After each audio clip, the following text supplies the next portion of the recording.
Hello everyone, good morning. So kindly switch on your cameras. So can we start the session? Yes ma'am. Okay, तो questions आपको कैसे पूछने हैं, one by one, और आप like inbox में आप टेक्स्ट करोगे। आप कोई भी जिसका भी क्वेश्चन है आप अपना कैमरा ऑन करें, ठीक है, क्वेश्चन पूछें and I will answer all your queries. Ma'am किसी भी सब्जेक्ट्स के रिगार्डिंग पूछ सकते हैं ना questions. Yes yes, what ever your question is. And अगर आपको लग रहा है कि आप कैमरा ऑन नहीं कर सकते हो, कुछ भी ऐसा लग रहा है, शाइनेस लग रही है, कुछ भी है, आप सिर्फ अपना माइक ऑन करें, अपना क्वेश्चन पूछे and I will discuss on that topic. Okay. Ma'am मैंने अभी मतलब 5 मिनट पहले एक टॉपिक पढ़ा था, बोन मैरो एस्पिरेशन। तो उसमें ना हम्म। सर ने निडल लिखवाई थी, बताया था मतलब क्लीमर निडल और सलाह निडल। तो जो यस। क्लीमर निडल है वो लॉन्ग स्क्रू होती है उसकी, और जो सहला निडल है उसकी शॉर्ट स्क्रू होती है। तो अभी मैंने गूगल किया था, तो जो क्लीमा है वो तो शॉर्ट स्क्रू दिखाई दे रहा है मतलब उसमें पिक्चर में, और सला में हमारी लॉन्ग दिखाई दे रहा है, लेकिन सर ने हमें लॉन्ग लिखवाया है, अपोजिट हो गया है। तो ओके, मतलब मैम देखो, प्लीज बता। अगर थियोरेटिकल अगर आपको कोई भी डाउट्स है तो आप जो आपके रिलेशनशिप मैनेजर हैं उनको भेज दीजिए। जो भी कंफ्यूजन है किसी भी टॉपिक में, कॉन्सेप्ट में, आप उन्हें भेज सकते हैं। This session is particularly related to guidance. Like अगर आपको कोई प्रिपरेशन रिलेटेड इशू आ रहा है कि लाइक एंजाइटी इश्यूज हो रहे हैं, या फिर अभी लास्ट 10 डेज बचे हैं तो उनमें क्या आपकी अप्रोच होनी चाहिए, दिस, अगर ऐसे कुछ भी आपके डाउट्स हैं रिलेटेड टू गाइडेंस, आप पूछ सकते हैं। एंड जो आपकी अदर क्वेरीज हैं, डोंट वरी, ऐसा नहीं होगा कि आपको कोई एड्रेस नहीं करेगा।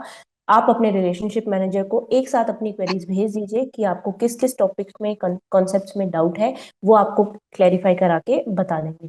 ठीक है। Okay ma'am, thank you so much. Next, any doubt, any doubt guys, या सब क्लियर है, अच्छे से प्रिपरेशन हो रही है, कोई परेशानी हो रही है आपको प्रिपरेशन में, anything you want to share? Ma'am इस टाइम पे एमसीक्यू सेशन करनी चाहिए या फिर अब सिर्फ रिवीजन ओनली, फास्ट ट्रैक वाला मतलब ओटीआर वाला। ओके, तो देखो, जो अभी पर्टिकुलरली 10 डेज ही बचे हैं आपकी प्रिपरेशन, जो जिसमें आप प्रिपेयर कर सकते हो। आपका जो एग्जाम है वो 11 अप्रैल को है। तो देखो, best thing you can do in your last 10 days is notes revision. ठीक है, मैं ऐसा नहीं कहूंगी कि एमसीक्यूज बिल्कुल भी मत करो, टेस्ट प्रैक्टिस बिल्कुल भी मत करो। आपका जो इम्पोर्टेंट है ना, जिस पे फोकस रखना है, वो आपके नोट्स है। अपने नोट्स को, जो जल्दी जल्दी एक रैपिड रिवीजन होती है, आपने लास्ट मिनट रिवीजन नोट्स अगर बनाए हैं उन्हें अच्छे से पढ़ो। स्टिल अगर नहीं भी बनाए हैं तो आप अपने नोट्स को ही थोड़ा रैपिड स्कैन करके रिवाइज करो at least 2 times before giving notes it. And time मिले तो ऐसे स्केड्यूल करो कि पूरा like most of the hours आप अपने नोट्स प्रिपरेशन को दे रहे हो, फिर 2 आवर्स निकालने हैं डेली। ठीक है, उन 2 आवर्स में आपको एमसीक्यू सॉल्व करने हैं। आप कहीं से भी कर सकते हो, like if you are referring no NCLEX book और प्लान क्वेश्चन बैंक और एनी टेस्ट सीरीज, जो आपकी एनएनएल स्ट्राइक टेस्ट सीरीज है, आप वो अटेम्प्ट कर सकते हो। बट 2 आवर्स आपको एमसीक्यू प्रैक्टिस करनी है, उससे ज्यादा नहीं करनी है। और वो भी बस आपका ये मोटिव है कि थोड़ा ब्रेन स्टॉर्मिंग चलते रहना चाहिए, थोड़ा बहुत एमसीक्यू प्रैक्टिस करते रहो कि कैसे करना है, कैसे अप्रोच यूज करनी है उसको सॉल्व करने के लिए। But major focus is your notes. ठीक है, अगर लग रहा है कि नहीं नोट्स ही करने हैं, एमसीक्यूज के लिए टाइम नहीं है, तो कोई बात नहीं, नोट्स कॉम्प्रोमाइज नहीं होने चाहिए, क्योंकि ये जो टाइम है, आपने कॉन्सेप्ट जितने बिल्डअप करने थे आप कर चुके हो, जितने कॉन्सेप्ट स्ट्रॉन्ग कर सकते थे, जितने समझ सकते थे आप कर चुके हो।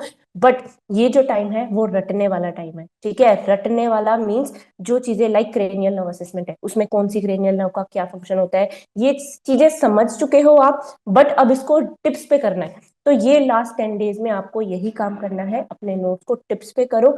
और 1 या 2 घंटे निकालो, उसमें एमसीक्यू करो, उससे ज्यादा एमसीक्यूज को टाइम नहीं देना है। And third is test practice. तो देखो, टेस्ट प्रैक्टिस का भी अब कोई मतलब नहीं है कि आप डेली कोई कोई टेस्ट देने बैठ रहे हो, प्रीलिम्स पैटर्न, मेंस पैटर्न, वो मत देना। एक टेस्ट अगर आप देना चाहो, लाइक 7-8 अप्रैल के अराउंड आप दे सकते हो, जो बिल्कुल ऐसे देना कि ये एग्जाम ही है मेरा, अब देखते हैं कि कैसे आपको मेन एग्जाम में अप्रोच यूज करनी है। ठीक है, लाइक कितने मिनट्स में कितने क्वेश्चन हो जाने चाहिए, कितने आप स्किप करोगे एग्जाम में, वो जो अप्रोच जो आप उस दिन के लिए आप बनाओगे, वो आप 6 to 7 अप्रैल के बीच में एक टेस्ट प्रैक्टिस करना और उसमें प्रैक्टिस करना। ठीक है, तो this is your last 10 days revision strategy which you can use. Any other doubts? Okay ma'am. Any other doubts?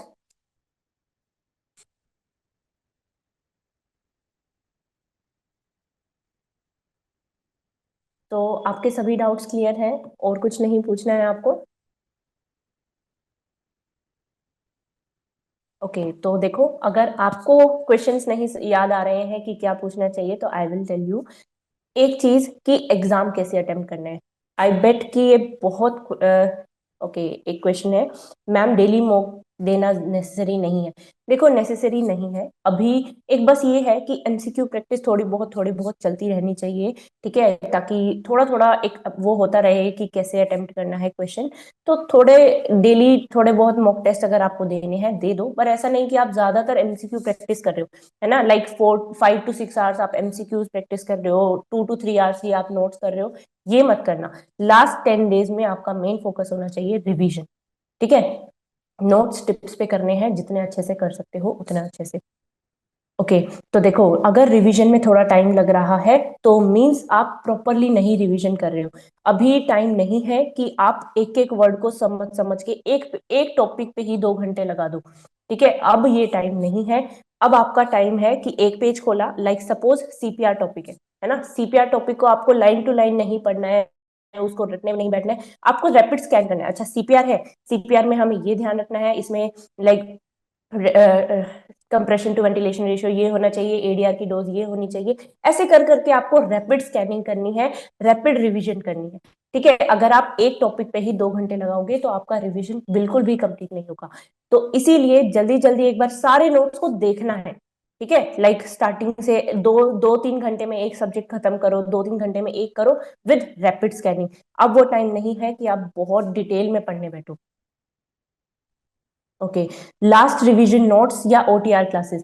तो देखो, अगर आपने अपने नोट्स बनाए हैं, रिवीजन नोट्स अगर बनाए हैं मींस वो थोड़ा जल्दी कवर हो जाएंगे, उसमें शॉर्ट शॉर्ट करके आपने सारे टॉपिक्स को कवर किया है, तो उन्हें बार बार पढ़ो। एंड ओटीआर क्लासेस आप ले सकते हो अगर आपको लगता है कि आपके लाइक नोट्स में, एक होता है ना कि हमें पता होता है हमारे नोट्स कैसे हैं। जब मैं अपना लाइक प्रिपरेशन कर रही थी तो आई न्यू कि मेरे नोट्स लाइक 80% कवर कर रहे थे हर चीज को, 10 to 20% कुछ कुछ थोड़ा थोड़ा बहुत मिसिंग चल रहा था, ठीक है। तो आपको भी अपना एनालिसिस होगा, क्योंकि किसी बच्चे ने 1 साल से मेहनत की है नोट्स बनाने में, किसी ने 3 से 4 महीने में, किसी ने 2 महीने में नोट्स बनाए हैं।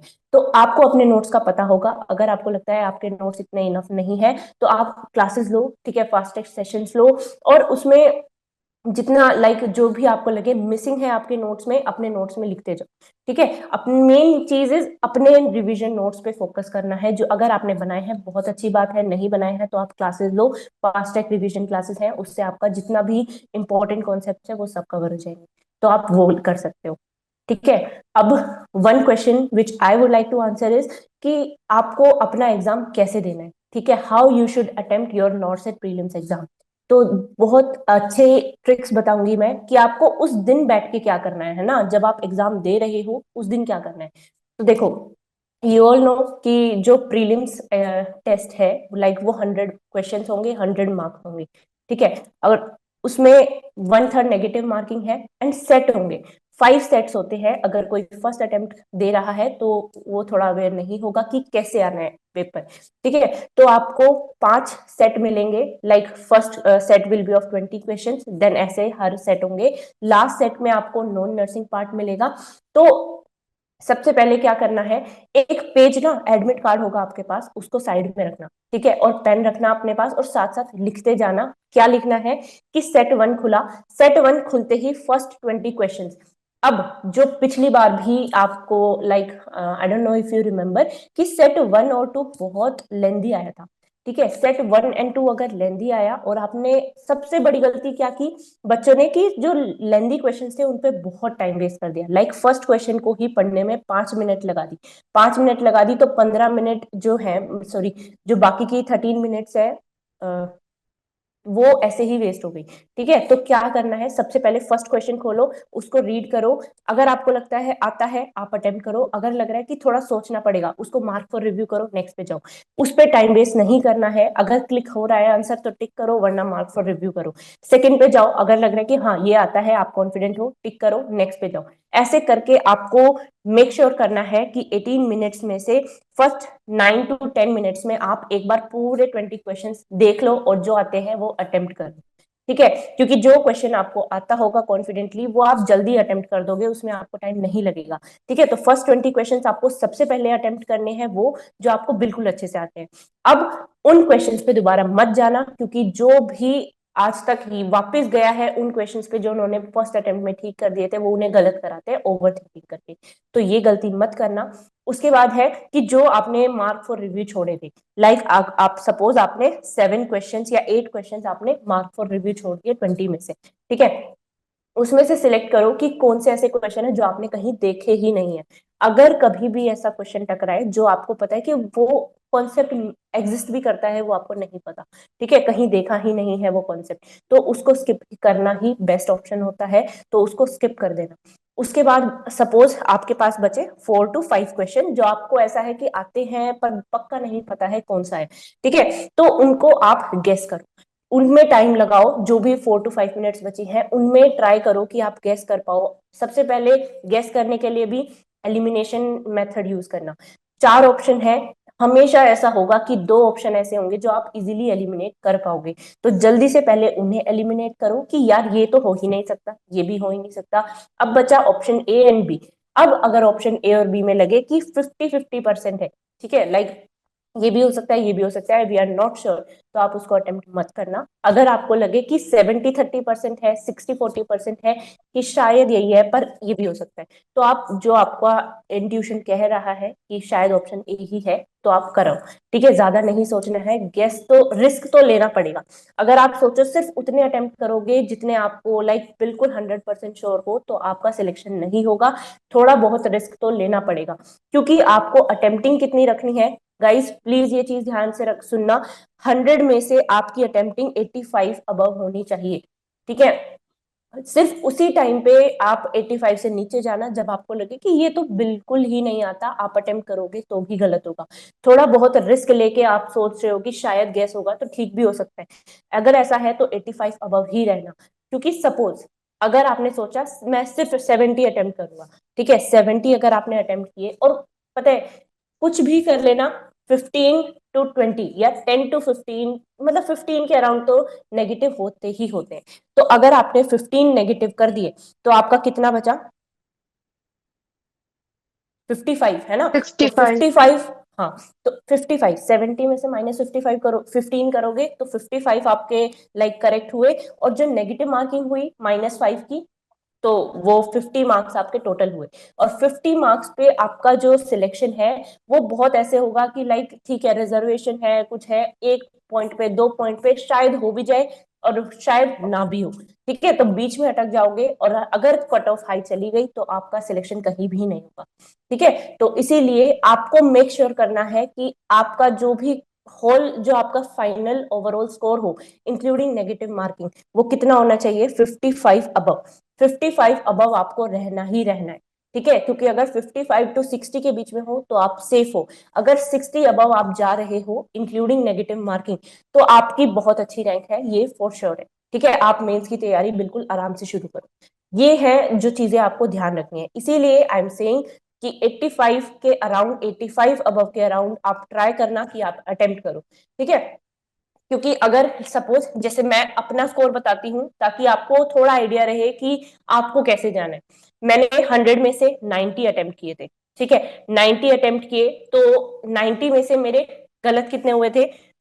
अराउंड आई थिंक 15 समथिंग जो थे वो गलत हुए थे, जिससे 75 मेरा जो स्कोर था, और ओवरऑल स्कोर मेरा 70 था। ठीक है, तो ओवरऑल स्कोर 70 पे मेरी रैंक थी all India rank 31 in prelims. ठीक है, तो प्रीलिम्स में 31 रैंक 70 मार्क्स पे थी। एंड ऐसा नहीं है कि जिसके लाइक 10-15 मार्क्स पीछे है वो बिल्कुल 15-20 रैंक ही पीछे होगा। एक मार्क्स पे, एक पॉइंट पे बहुत रैंक पीछे जा रही थी।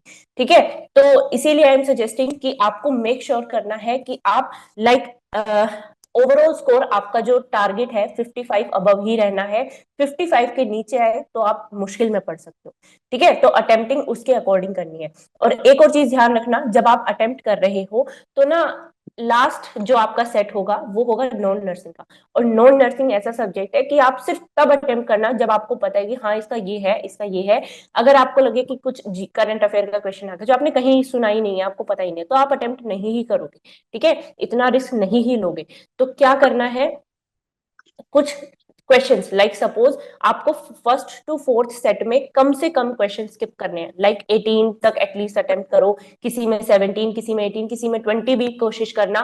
ठीक है, ताकि फर्स्ट टू फोर्थ में कम क्वेश्चन रिस्क लोगे, लाइक कम क्वेश्चन अटेम्प्ट करोगे, कम क्वेश्चन स्किप करोगे, तो फिफ्थ में आपके पास थोड़ा सा लिमिट ज्यादा होगा कि आप एटलीस्ट 4 to 5 क्वेश्चन आप आराम से स्किप कर पाओ। ठीक है, तो इन सब चीजों का आपको ध्यान रखना है। और हमेशा ध्यान रखना है, सबसे पहले जब फर्स्ट सेट खुले, सारा फर्स्ट ऑप्शन क्वेश्चन देखो, जो गलत, अगर आप कॉन्फिडेंट हो अटेम्प्ट करो, नहीं हो टाइम वेस्ट नहीं करना है, नेक्स्ट पे जाओ, उसको मार्क और रिव्यू करो। जिस पे कॉन्फिडेंट हो वो सब टिक करो, उसके बाद दोबारा से उन क्वेश्चंस पे जाओ जो आप सोच रहे थे कि लास्ट में गेस करेंगे। ठीक है, ताकि एक बार को सेट बंद भी हो जाए तो आप ये थोड़ा सा सेटिस्फाइड रहोगे कि एटलीस्ट आपको जो कॉन्फिडेंट थे जिनमें, वो आपने अटेम्प्ट कर दिए। ठीक है, वरना क्या होता है, हम फर्स्ट लाइक 20 क्वेश्चन है, आपने 12 क्वेश्चन ही अटेम्प्ट कर पाए, और आपको पता चला कि अरे ये क्वेश्चंस भी थे, ये तो मुझे आते थे और मैंने उन पे गया ही नहीं, उससे पहले सेट बंद हो गया। है ना, तो ये गलती नहीं होनी चाहिए, इसीलिए ये अप्रोच प्लीज यूज करना।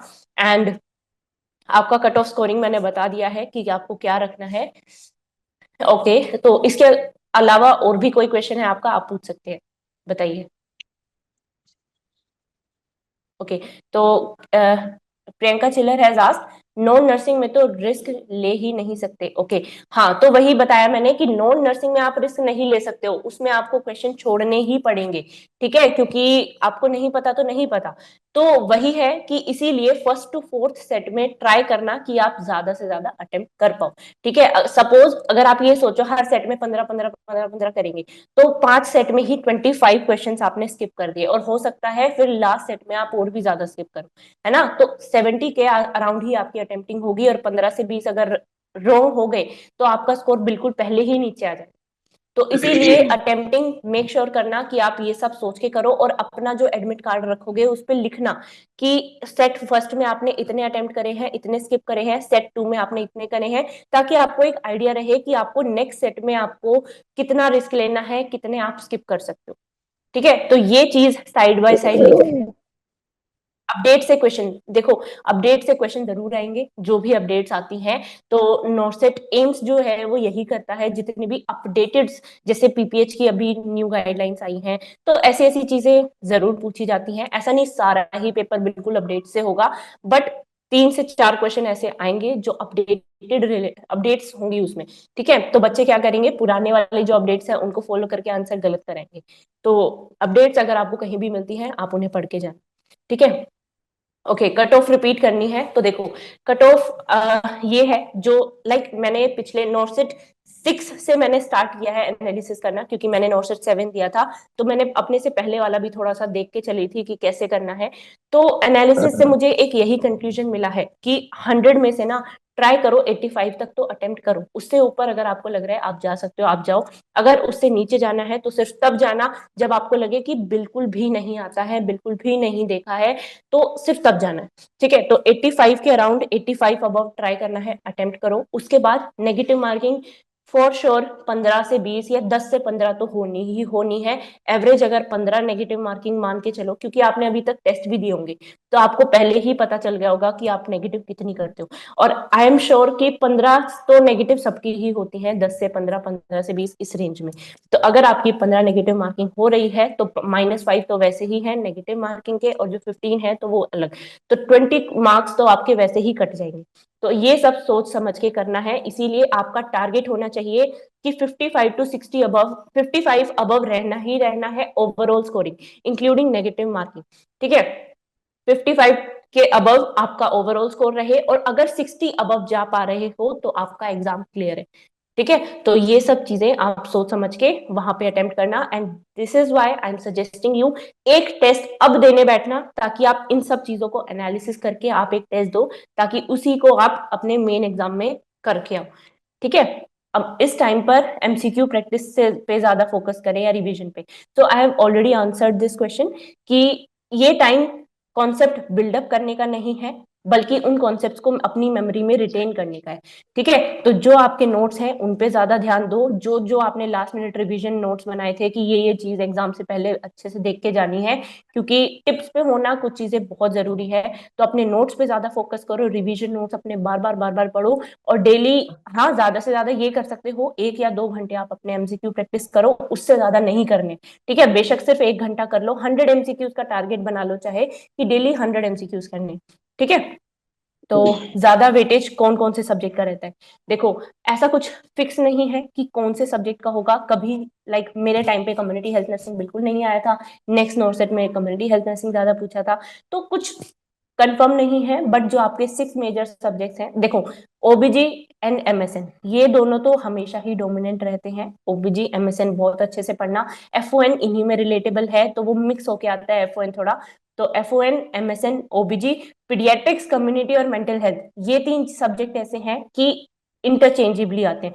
किसी में एमएसएन ज्यादा, एमएचएन ज्यादा आ गया, किसी में सीएचएन ज्यादा आ गया, किसी में पीडियाट्रिक्स ज्यादा आ गया, तो कुछ कह नहीं सकते हैं। आप 6 मेजर सब्जेक्ट्स पे फोकस रखना है, MSN, MHN, ओबीजी, paediatrics, community and paediatrics, I think जो भी है ये 6 सब्जेक्ट्स हैं, आप इन पे फोकस करना। बाकी बचता है फार्मा। तो फार्मा देखो मिक्स होके आएगा फार्मा, क्योंकि आपने एमएसएन में भी फार्मा पढ़ा है, ओबीजी में भी फार्मा पढ़ा है, पीडियाट्रिक्स में भी पढ़ा है, मिक्स होके ही आएगा। और फार्मा के जो क्वेश्चंस होते हैं वो बहुत डिफिकल्ट वाले भी नहीं आते हैं, वही आएंगे जो आपने बार बार पढ़े हैं। बस अपने थोड़ा फार्मा के जो रैपिड रिवीजन नोट्स है अच्छे से पढ़ जाना। माइनर सब्जेक्ट्स जो हैं like nursing management, research, education, उसके एक एक दो दो क्वेश्चन आते हैं। हो सकता है नहीं भी आए, बट आएंगे तो 1 2 क्वेश्चन आएंगे। तो ऐसा मत करना कि आप उनको बिल्कुल भी ना पढ़ के जाओ, इन 10 डेज में एक बार बस उनके नोट्स को गो थ्रू करके चले जाना। ठीक है, ओके। एंड डेली वही मैंने बता दिया, डेली आपको 100 क्वेश्चंस करने हैं। ठीक है, अराउंड 100 क्वेश्चंस का ट्राई करो कि बस 100 करो, और वो 100 क्वेश्चंस ऐसे ना हो कि बिल्कुल बेसिक कर रहे हो, पीआर यादव से कर रहे हो। ठीक है, PR Yadav is not good for not set, तो उसको मत अभी पढ़ने बैठना। एंकलेस टाइप क्वेश्चंस अगर आप कर पाओ, लाइक जिसमें प्रायोरिटी बेस्ड क्वेश्चन पूछे हैं, जिसमें सिनारियो बेस्ड पूछे हैं, क्लिनिकल बेस्ड पूछे हैं, इमेज बेस्ड क्वेश्चन हैं, जहाँ पे ऐसी कहीं भी हो आप वो पढ़ो। ठीक है, अब लास्ट मिनट में सब सब्जेक्ट को एक साथ रिवाइज करने में बहुत प्रॉब्लम आ रही है, बहुत बड़ा सिलेबस हो गया है। ओके, तो देखो हो सकता है कि आपने रिवीजन नोट्स नहीं बनाए हैं, इसीलिए आपको ऐसा लग रहा है कि बहुत बड़ा सिलेबस हो गया है। बट अब देखो, अगर स्मॉल जो रिवीजन नोट्स होते हैं वो आपके पास नहीं है, कोई बात नहीं, आपके फुल रिवीजन फुल नोट्स हैं अगर आपके पास, उन्हीं को पढ़ना है। तो उनको बेस्ट पढ़ने का तरीका अब यही है कि आप एक पेज को 5 सेकंड में स्कैन करो। ठीक है, ये बेस्ट एक स्ट्रैटेजी होती है, 5 सेकंड रूल। 5 सेकंड रूल में क्या होता है, एक टॉपिक एक पेज पे लिखा होगा सपोज, तो उसको 5 सेकंड में सिर्फ इंपॉर्टेंट इंपॉर्टेंट चीजें पढ़ो।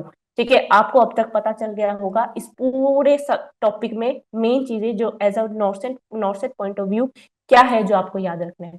ठीक है, तो सब सपोज पीपीएच है, पीपीएच टॉपिक जैसे ही खोला आपने, पीपीएच में क्या याद रखना है, पीपीएच में नॉर्मल वजाइनल डिलीवरी है तो इतना एमएल ब्लड होगा। ठीक है, सिजेरियन है तो इतना ब्लड होना चाहिए। 4 T's क्या होते हैं उसके, और active management of third stage labour क्या है। तो थोड़ा थोड़ा आपको बस स्कैन करना है। अगर आप एक एक टॉपिक को 2 2 घंटे लगा के पढ़ोगे तो वो सिलेबस कभी भी पूरा नहीं होगा, तो ये अप्रोच यूज करनी ही नहीं है। ठीक है, अपना थोड़ा स्ट्रैटेजी, स्मार्ट स्ट्रैटेजी के साथ चलो, पूरा सिलेबस स्कैन करना है।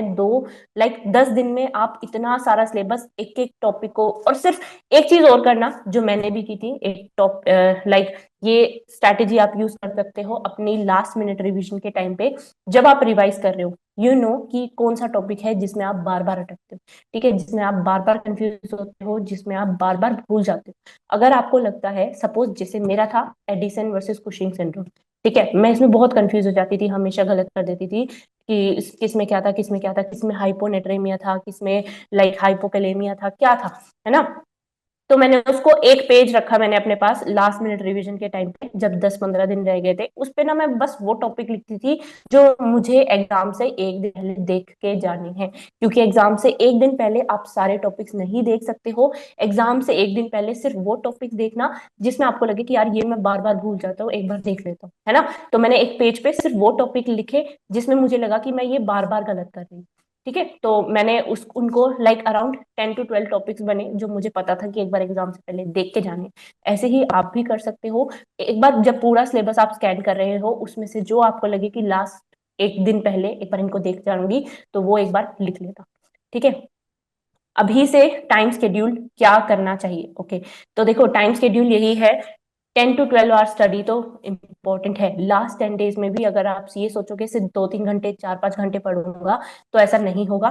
ठीक है, 10 to 12 आवर्स आपको पढ़ना ही पड़ेगा। और उसमें क्या करना है, अपने सुबह से लेके शाम तक जैसे आपको सही लगे, आप सुबह उठ के पहले एमसीक्यू करना चाहते हो आप एमसीक्यू करो। और एक स्केड्यूल बना लो कि आपको, सपोज आज है 3 अप्रैल, ठीक है, 3 अप्रैल है, तो 3 से लेके 8 अप्रैल 7 अप्रैल तक, 3 to 7 अप्रैल तक अगर आपने फर्स्ट से पहले से ही स्टार्ट कर दिया होगा, बट एटलीस्ट 6 to 7 अप्रैल तक आप फर्स्ट रिवीजन जो है, एक बार जो नोट स्कैन करने हैं वो खत्म करो। उसके बाद 7 to 9, 3 डेज है, 3 डेज में आपको 3 डेज में आपको अपना जो नोट्स है वो दोबारा स्कैन करने हैं। लास्ट डे अपने आप को शांत रखना है, लास्ट डे में अपने आप को थकाना नहीं है कि आप पूरी पूरी रात बैठ के पढ़ रहे हो, एग्जाम कल है और आप आज पूरी रात बैठ के पढ़ने बैठे हो, आप परेशान हो चुके हो, थक चुके हो, टायर्ड हो चुके हो। ये सब नहीं करना है। लास्ट डे पे सिर्फ वो टॉपिक पढ़ना जो आपने टिक किए थे कि ये एग्जाम से पहले एक बार देख के जाने हैं। और फिर शाम को लाइक 6 PM के बाद आप अपनी बुक्स को साइड रख देना। ठीक है, कोई एमसीक्यू डिस्कशन सेशन अगर आपको थोड़ा बहुत देखने हैं आप देख लो, बाकी उसके अलावा 6 बजे के बाद सब बंद कर देना और अपने आप को रिलैक्स करना। ठीक है, सुबह उठ के आप अपना आराम से एग्जाम देके जाना, बहुत अच्छा होगा, बट लास्ट डे अपने आप को थकाना नहीं है। ठीक है, उसके बाद है कि तो अभी 8 डेज हैं, इनमें 2 टाइम्स मेजर सब्जेक्ट का रिवीजन कर लूँ नोट से और डेली एमसीक्यू बस। यस, तो मेजर सब्जेक्ट्स का 2 टाइम्स एक बार गो थ्रू करना है, पर माइनर सब्जेक्ट भी एक बार गो थ्रू करके जाने हैं। और daily MCQ 50 to 100 MCQ daily करने हैं, उससे ज्यादा नहीं करने हैं। और वो बस ये ध्यान रखना कि चाहे एमसीक्यू कम प्रैक्टिस कर लो, पर एमसीक्यू का अगर आप एनालिसिस नहीं कर रहे हो कि गलत क्या हुआ, सही कॉन्सेप्ट क्या था, और अगर ऑप्शन ए करेक्ट है तो option B C D incorrect क्यों है, ये भी देख के जाना। क्योंकि क्या होता है, जब भी हम दो ऑप्शंस में अटकते हैं, हम इसीलिए अटकते हैं कि हमें ये नहीं पता कि जो सेकंड ऑप्शन है वो आंसर क्यों नहीं है। ठीक है, जब स्टार्टिंग से ही एमसीक्यूज आप ऐसे प्रैक्टिस करो कि ऑप्शन ए इसीलिए करेक्ट है, बी सी डी इसीलिए इनकरेक्ट है, तो आपका ये जो दो ऑप्शंस में कंफ्यूजन है वो स्टार्टिंग से ही खत्म हो जाता है। ठीक है, तो नेगेटिव मार्किंग ग्रेटली कंट्रोल होती है। तो आप ये सब चीजें कर सकते हो। ठीक है, उसके बाद है कि लास्ट टाइम में कैसे मैनेज करें सब revision test MCQ practice and past classes. जो बुक्स पहले सॉल्व करी थी उन्हें रिवीजन का टाइम भी नहीं मिल रहा है, अब साथ में सब कैसे मैनेज करें। यस, देखो, अगर आप ये सोचो लास्ट के 10 दिन बच गए हैं, आप टारगेट हाई बुक उठा रहे हो, आप एंकलेस बुक उठा रहे हो कि एक बार जो क्वेश्चन गलत किए थे, जो क्वेश्चन से एक बार उनको गो थ्रू कर ले सारा, तो पॉसिबल नहीं है। ठीक है, मैंने अपने टाइम पे ये किया था, लाइक मैंने थर्ड टाइम जब टारगेट हाई सॉल्व की, तो मैंने साथ साथ सिर्फ वो टॉपिक लिख लिए जो मैं बार बार गलत कर रही थी। कुछ क्वेश्चन ऐसे होते हैं कि आप हर 15 दिन बाद भी उसको सॉल्व करोगे आप गलत कर दोगे, है ना, क्योंकि उसका कॉन्सेप्ट नहीं समझा है, उसको हमने रटने की ट्राई की थी। तो वही है कुछ, और कुछ क्वेश्चन होते हैं जो रटने होते हैं थोड़े थोड़े ना। तो अगर आप ने पहले से ऐसा नहीं किया था कि लाइक मैंने ऐसे किया था कि जो टॉपिक मुझे लगे कि ये क्वेश्चन मैं बार बार गलत कर रही हूँ, उसको कंसाइज करके एक लाइन में मैंने लिख लिया था अपनी मिस्टेक बुक में। अगर आपने मिस्टेक बुक नहीं बनाई है तो अब उन बुक्स को मत उठाओ। ठीक है, ऐसा मत करो कि आप लाइक पूरी बुक सॉल्व करने बैठ रहे हो और रिवीजन कॉम्प्रोमाइज कर रहे हो। फास्टेस्ट क्लासेस का I would give you suggestion कि अगर आपको लगे कि आपका कोई सब्जेक्ट वीक है, ठीक है, सपोज आपको लग रहा है कि कम्युनिटी हेल्थ नर्सिंग पढ़ा तो है पर कॉन्फिडेंस नहीं आ रहा है, नोट्स नोट्स अच्छे से नहीं बनाए थे, या नोट्स रिवाइज कर रहे हैं पर क्वेश्चन बहुत गलत हो रहे हैं, या इंपॉर्टेंट अपडेटेड गाइडलाइंस चाहिए, कुछ भी है, सिर्फ आप उसकी फास्ट ट्रैक क्लास लो, ठीक है। आप सारी फास्ट ट्रैक क्लासेस मत लो। सपोज आपको लगता है नर्सिंग फाउंडेशन आपको बहुत अच्छे से आ गया है, आप उसके एमसीक्यूज भी ठीक कर रहे हो, आपने सब अच्छे से कर लिया है, और अगर आप टाइम मैनेज कर पा रहे हो तो बेस्ट है, फास्ट ट्रैक क्लासेस भी ले लो, थोड़ा और रिवाइज हो जाएगा, थोड़ा और अच्छी बातें सुनने को मिल जाएंगी कि अच्छा ये भी चीजें ऐड हुई हैं, ये भी है, अच्छा है। बट लग रहा है नहीं मैनेज हो रहा, और आपके नोट्स इनफ है, आपने नोट्स अच्छे से बनाए हैं, जो जो आपको कॉन्सेप्चुअल वीडियोस में प्रोवाइड हुए थे, अच्छे से कंप्लीट है, तो आप उसकी फास्ट ट्रैक क्लास स्किप भी कर सकते हो, ठीक है। ऐसा कुछ कंपल्जन नहीं है कि लेनी ही है, अगर लगे किसी सब्जेक्ट में वीक हो कि इसका एक बार रिवीजन क्लास लेना जरूरी है, आप उसकी ले लो, बाकी छोड़ सकते हो, ठीक है। उसके बाद है जो सब्जेक्ट बाकी हैं वो अभी फास्ट ट्रैक वीडियो से देख के कवर हो जाएगा। हाँ देखो, एक चीज मन में हमेशा याद रखना कि जो कॉन्सेप्चुअल वीडियोस से नोट्स बनने होते हैं और जो फास्ट ट्रैक वीडियोस से नोट्स होते हैं, दोनों में डिफरेंस होता है, ठीक है। तो अगर आप ये सोचो कि कॉन्सेप्चुअल वीडियोस जितना डिटेल्ड में होगा वो नहीं होगा, बट फास्ट ट्रैक क्लासेस का ये बेस्ट चीज है कि पूरा सब्जेक्ट उन कुछ क्लासेस में इतने अच्छे से कवर हो जाता है कि उसके जितने भी इंपॉर्टेंट पॉइंट्स होते हैं वो सब मिल जाते हैं आपको, ठीक है। तो अगर कोई भी सब्जेक्ट मिस हो गया है, उसकी फास्ट ट्रैक क्लासेस देखो और जल्दी से लिख लो और उनको रिवाइज कर लो, ठीक है। यही बेस्ट ऑप्शन है जो आप अभी कर सकते हो। नॉन नर्सिंग का थोड़ा देख के जाना चाहती हूँ कहाँ से पढ़ना है। ओके, नॉन नर्सिंग का देखो, अगर आप एनएनएल के स्टूडेंट हो, ठीक है, तो आपकी जो क्लासेस हैं उसमें रमेश हुडा सर की क्लासेस हुई होंगी, आप वो करके चले जाओ। अगर आप एनएनएल के स्टूडेंट नहीं हो, या जो भी है कि आपने क्लासेस नहीं ली हैं, अगर आपके पास पीआर यादव वॉल्यूम 3 है तो वहां से करके जा सकते हो। वॉल्यूम 3 में बहुत अच्छे से मैथ्स दी है, ठीक है। एंड ये ध्यान रखना कि नॉन नर्सिंग ना कुछ चीजें आपके हाथ में नहीं है, लाइक जीके। जीके आप कितना भी पढ़ने की कोशिश करना, आप कभी पूरी नहीं कर पाओगे, तो उसका इतना कोशिश भी नहीं करना, ठीक है। जीके में कुछ भी आ सकता है, अगर आपने पहले से ही आपको इन जनरल पता होगा आप उसको सॉल्व कर दोगे, अगर आपको नहीं पता होगा तो आप कितना भी ट्राई करो नहीं हो पाएगा। मैथ्स एंड रीजनिंग ऐसी चीजें हैं जो आपने अगर प्रैक्टिस की है तो आपको हेल्प मिलेगी, तो इसीलिए मैथ्स एंड रीजनिंग पे फोकस करके जाना। जीके, इंग्लिश, करंट अफेयर्स, ये सब चीजें ऐसी हैं जो आपने नहीं भी पढ़ी होगी तो भी आप अटेम्प्ट कराओगे अगर आपको आता है, और अगर कितना भी पढ़ा होगा उसमें कुछ भी ऐसा पूछ लिया जाएगा जो आपको नहीं आता होगा, तो टाइम वेस्ट ही है बाकी सब चीजें करना। अब सिर्फ मैथ्स एंड रीजनिंग को एक बार देख के चले जाना, नॉन नर्सिंग में सिर्फ इतना ही करना है, and that too you can do from PR Yadav volume 3, ठीक है। अगर आपके पास है तो आप कर सकते हो, नहीं भी है तो रमेश हुड्डा सर की क्लासेस होंगी, आप वहां से कर सकते हो, ठीक है। तो नेक्स्ट इज नॉन नर्सिंग में, हाँ मैंने बता दिया कि क्या देख के जाना है। उसके बाद है फास्ट ट्रैक के लास्ट डेज में पढ़ सकते हैं क्या। ओके, अगर देखो फास्ट ट्रैक क्लासेस का बेस्ट आप कैसे यूटिलाइज कर सकते हो कि उनकी क्लासेस लो और उसमें कुछ जो एक्स्ट्रा बताया जाए, कुछ अपडेटेड बताया जाए उन्हीं को, अपने जो आपने पहले से नोट्स बनाए, रिवीजन नोट्स आपके पहले से हैं, आप उसी में ऐड करो, ठीक है। अलग से और नोट्स पाइल अप करने की जरूरत नहीं है कि जो नोट्स में पहले से है आप उसे भी ऐड किए जा रहे हो, सिर्फ वो चीजें ऐड करना उन क्लासेस में से जो आपके नोट्स में पहले से नहीं था, कुछ अपडेटेड अब चीजें आपको वहां से मिली, ठीक है। तो फास्ट ट्रैक क्लासेस का बेस्ट यूटिलाइजेशन ऐसे ही होगा, और अपने नोट्स को अच्छे से बार बार पढ़ो। उसके बाद है नोट सेट 7 कर रही हूँ, डर लग रहा है कि होगा कि नहीं। 65 मार्क्स, अभी 55। ओके, तो देखो, अगर आपने पहले से नोट सेट दिए हैं तो एक चीज अपने थोड़ा सा पूछना मन में कि क्या आपने जब पहले एग्जाम दिया था तब क्या आपने अपना 100% दिया था, क्या आपने अपने नोट बहुत अच्छे से सारे अच्छे से बनाए थे, कोई ऐसा नहीं किया था कि शॉर्टकट से इधर उधर से थोड़े बहुत बना लिए, या एमसीक्यूज बहुत अच्छे से किए थे, टेस्ट बहुत अच्छे से किए थे, कहीं भी आपने अपना 100% दिया था स्टिल वो नहीं हुआ, ऐसा नहीं हो सकता, ठीक है। अगर आपने अपना बेस्ट दिया है कि जितनी जान थी मैंने लगा दी, नोट्स अच्छे बना सकते थे मैंने बना लिए, नोट्स अच्छे से रिवाइज कर सकते थे मैंने कर लिए, एमसीक्यू प्रैक्टिस जितने ज्यादा एमसीक्यूज पॉसिबल थे मैंने अटेम्प्ट किए, एंड विद प्रॉपर एनालिसिस कि क्या रेशनल है, क्यों सही है, क्यों गलत है, and test practice, proper test practice की है कि एक सब्जेक्ट सही, यू नो टेस्ट प्रैक्टिस में बिल्कुल एग्जाम की तरह टेस्ट दिया है, उसके बाद जो गलत है आपने देखा कि क्यों गलत है, क्या वो जो गलत हुआ क्वेश्चन वो मेरे नोट्स में था स्टिल गलत किया,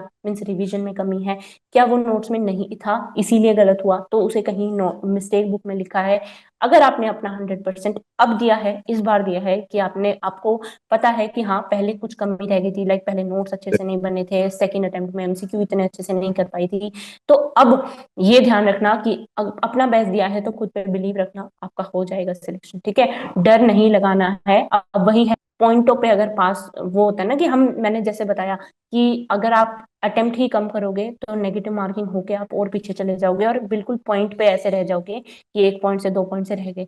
इसीलिए अपनी अटेम्प्टिंग भी अच्छी रखनी है। ठीक है, नोट सेट 9 में कौन सा सब्जेक्ट ज्यादा आया था?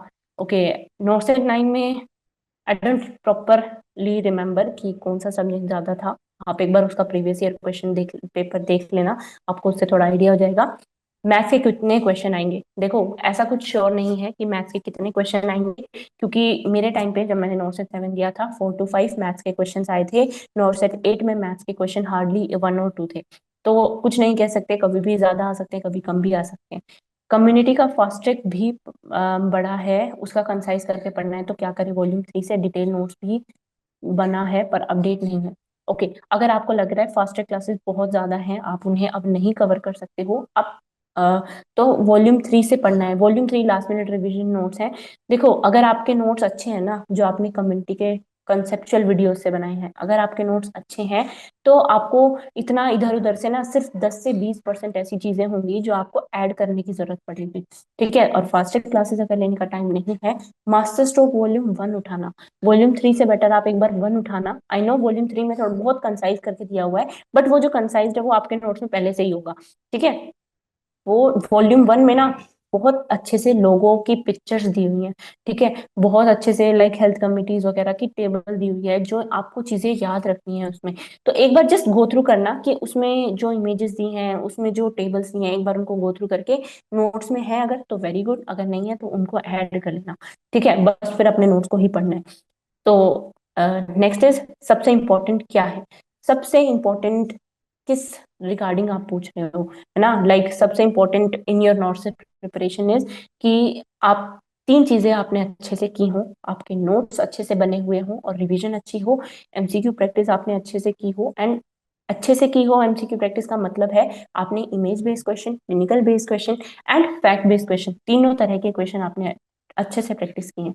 ठीक है, and third is test practice आपने बहुत अच्छे से की है। ये तीन चीजें अगर आपने की हैं, आपका एग्जाम क्लियर है।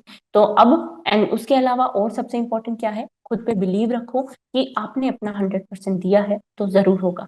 ठीक है, like I will share one, you know, like मेरे साथ क्या हुआ था जब मैं प्रीलिम्स देने गई थी। It was my very first attempt and मैंने कभी किसी एग्जाम की प्रिपरेशन नहीं की थी। ठीक है, तो मैं ऐसे थी कि मैंने ब्लाइंडली एनएनएल पे मैंने वो किया था कि ट्रस्ट किया था कि देखी जाएगी। मैंने सिर्फ एनएनएल के नोट्स बनाए हैं, एनएनएल से पढ़ा है, एनएनएल के एमसीक्यूज किए हैं। अब अगर इससे भी बाहर से आए तो कुछ नहीं कर सकते, है ना।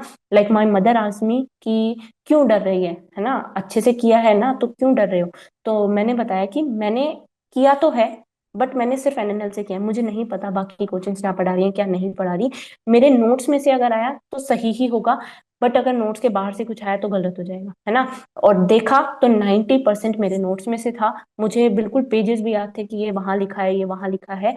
तो वही है कि अपने ऊपर बिलीव रखना कि आपने अपना बेस्ट दिया है। आपने कहीं पे ऐसे नहीं किया है कि नोट्स नहीं बनाए, एमसीक्यू नहीं किए, टेस्ट नहीं किए, आपने अपना बेस्ट दिया है तो हो जाएगा। ठीक है, प्रीलिम्स में टोटल क्वेश्चन कितने अटेम्प्ट करने हैं? आई हैव ऑलरेडी टोल्ड यू कि प्रीलिम्स में लाइक ट्राई करना है 85 अबव आप अटेम्प्ट करो। उसके बाद आपका लाइक अगर 10 to 15 नेगेटिव मार्किंग होती भी है तो आपका स्कोर 55 अबव रहेगा। 55 to 60 अबव अगर आप कर रहे हो, 55 to 60 अगर हो तो सेफ स्कोरिंग है आपकी। एंड 55 करेक्ट आंसर नहीं, 55 ओवरऑल स्कोर कह रही हूँ मैं। ठीक है, इंक्लूडिंग नेगेटिव मार्किंग। अगर 55 to 60 है तो आप सेफ रेंज में हो, बट हाँ कट ऑफ थोड़ा कुछ भी हो सकता है थोड़ा बहुत। 60 अबव अगर हो तो बहुत सेफ हो, बिल्कुल सेफ हो 60 अबव में, और बहुत अच्छी रैंक आएगी ये भी श्योर है अगर आप 60 अबव हो। ठीक है, चाहे कोई सा भी आप नोट सेट उठा लेना, किसी से भी बात कर लेना, 60 अबव किसी के अगर ओवरऑल मार्क्स आए थे तो उनकी बहुत अच्छी स्कोर से परसेंटाइल थी। ठीक है, then is theory MCQ revision या टेस्ट। सबसे इंपॉर्टेंट किस पे फोकस करना है, लास्ट 10 डेज में थ्योरी पे फोकस करना है। एमसीक्यू प्रैक्टिस बस एक थोड़ा बहुत चलता रहे उसलिए करनी है, और वो भी 50 to 100 करनी है, उससे ज्यादा चाहे मत भी करना, बट थ्योरी कॉम्प्रोमाइज नहीं होनी चाहिए। थ्योरी अच्छे से करने के बाद भी आपके पास टाइम बच रहा है कि आप एमसीक्यू और ज्यादा कर सकते हो तो आप करो, अच्छी बात है। बट थ्योरी कॉम्प्रोमाइज करके एमसीक्यू प्रैक्टिस कर रहे हो तो वो अच्छी बात नहीं है।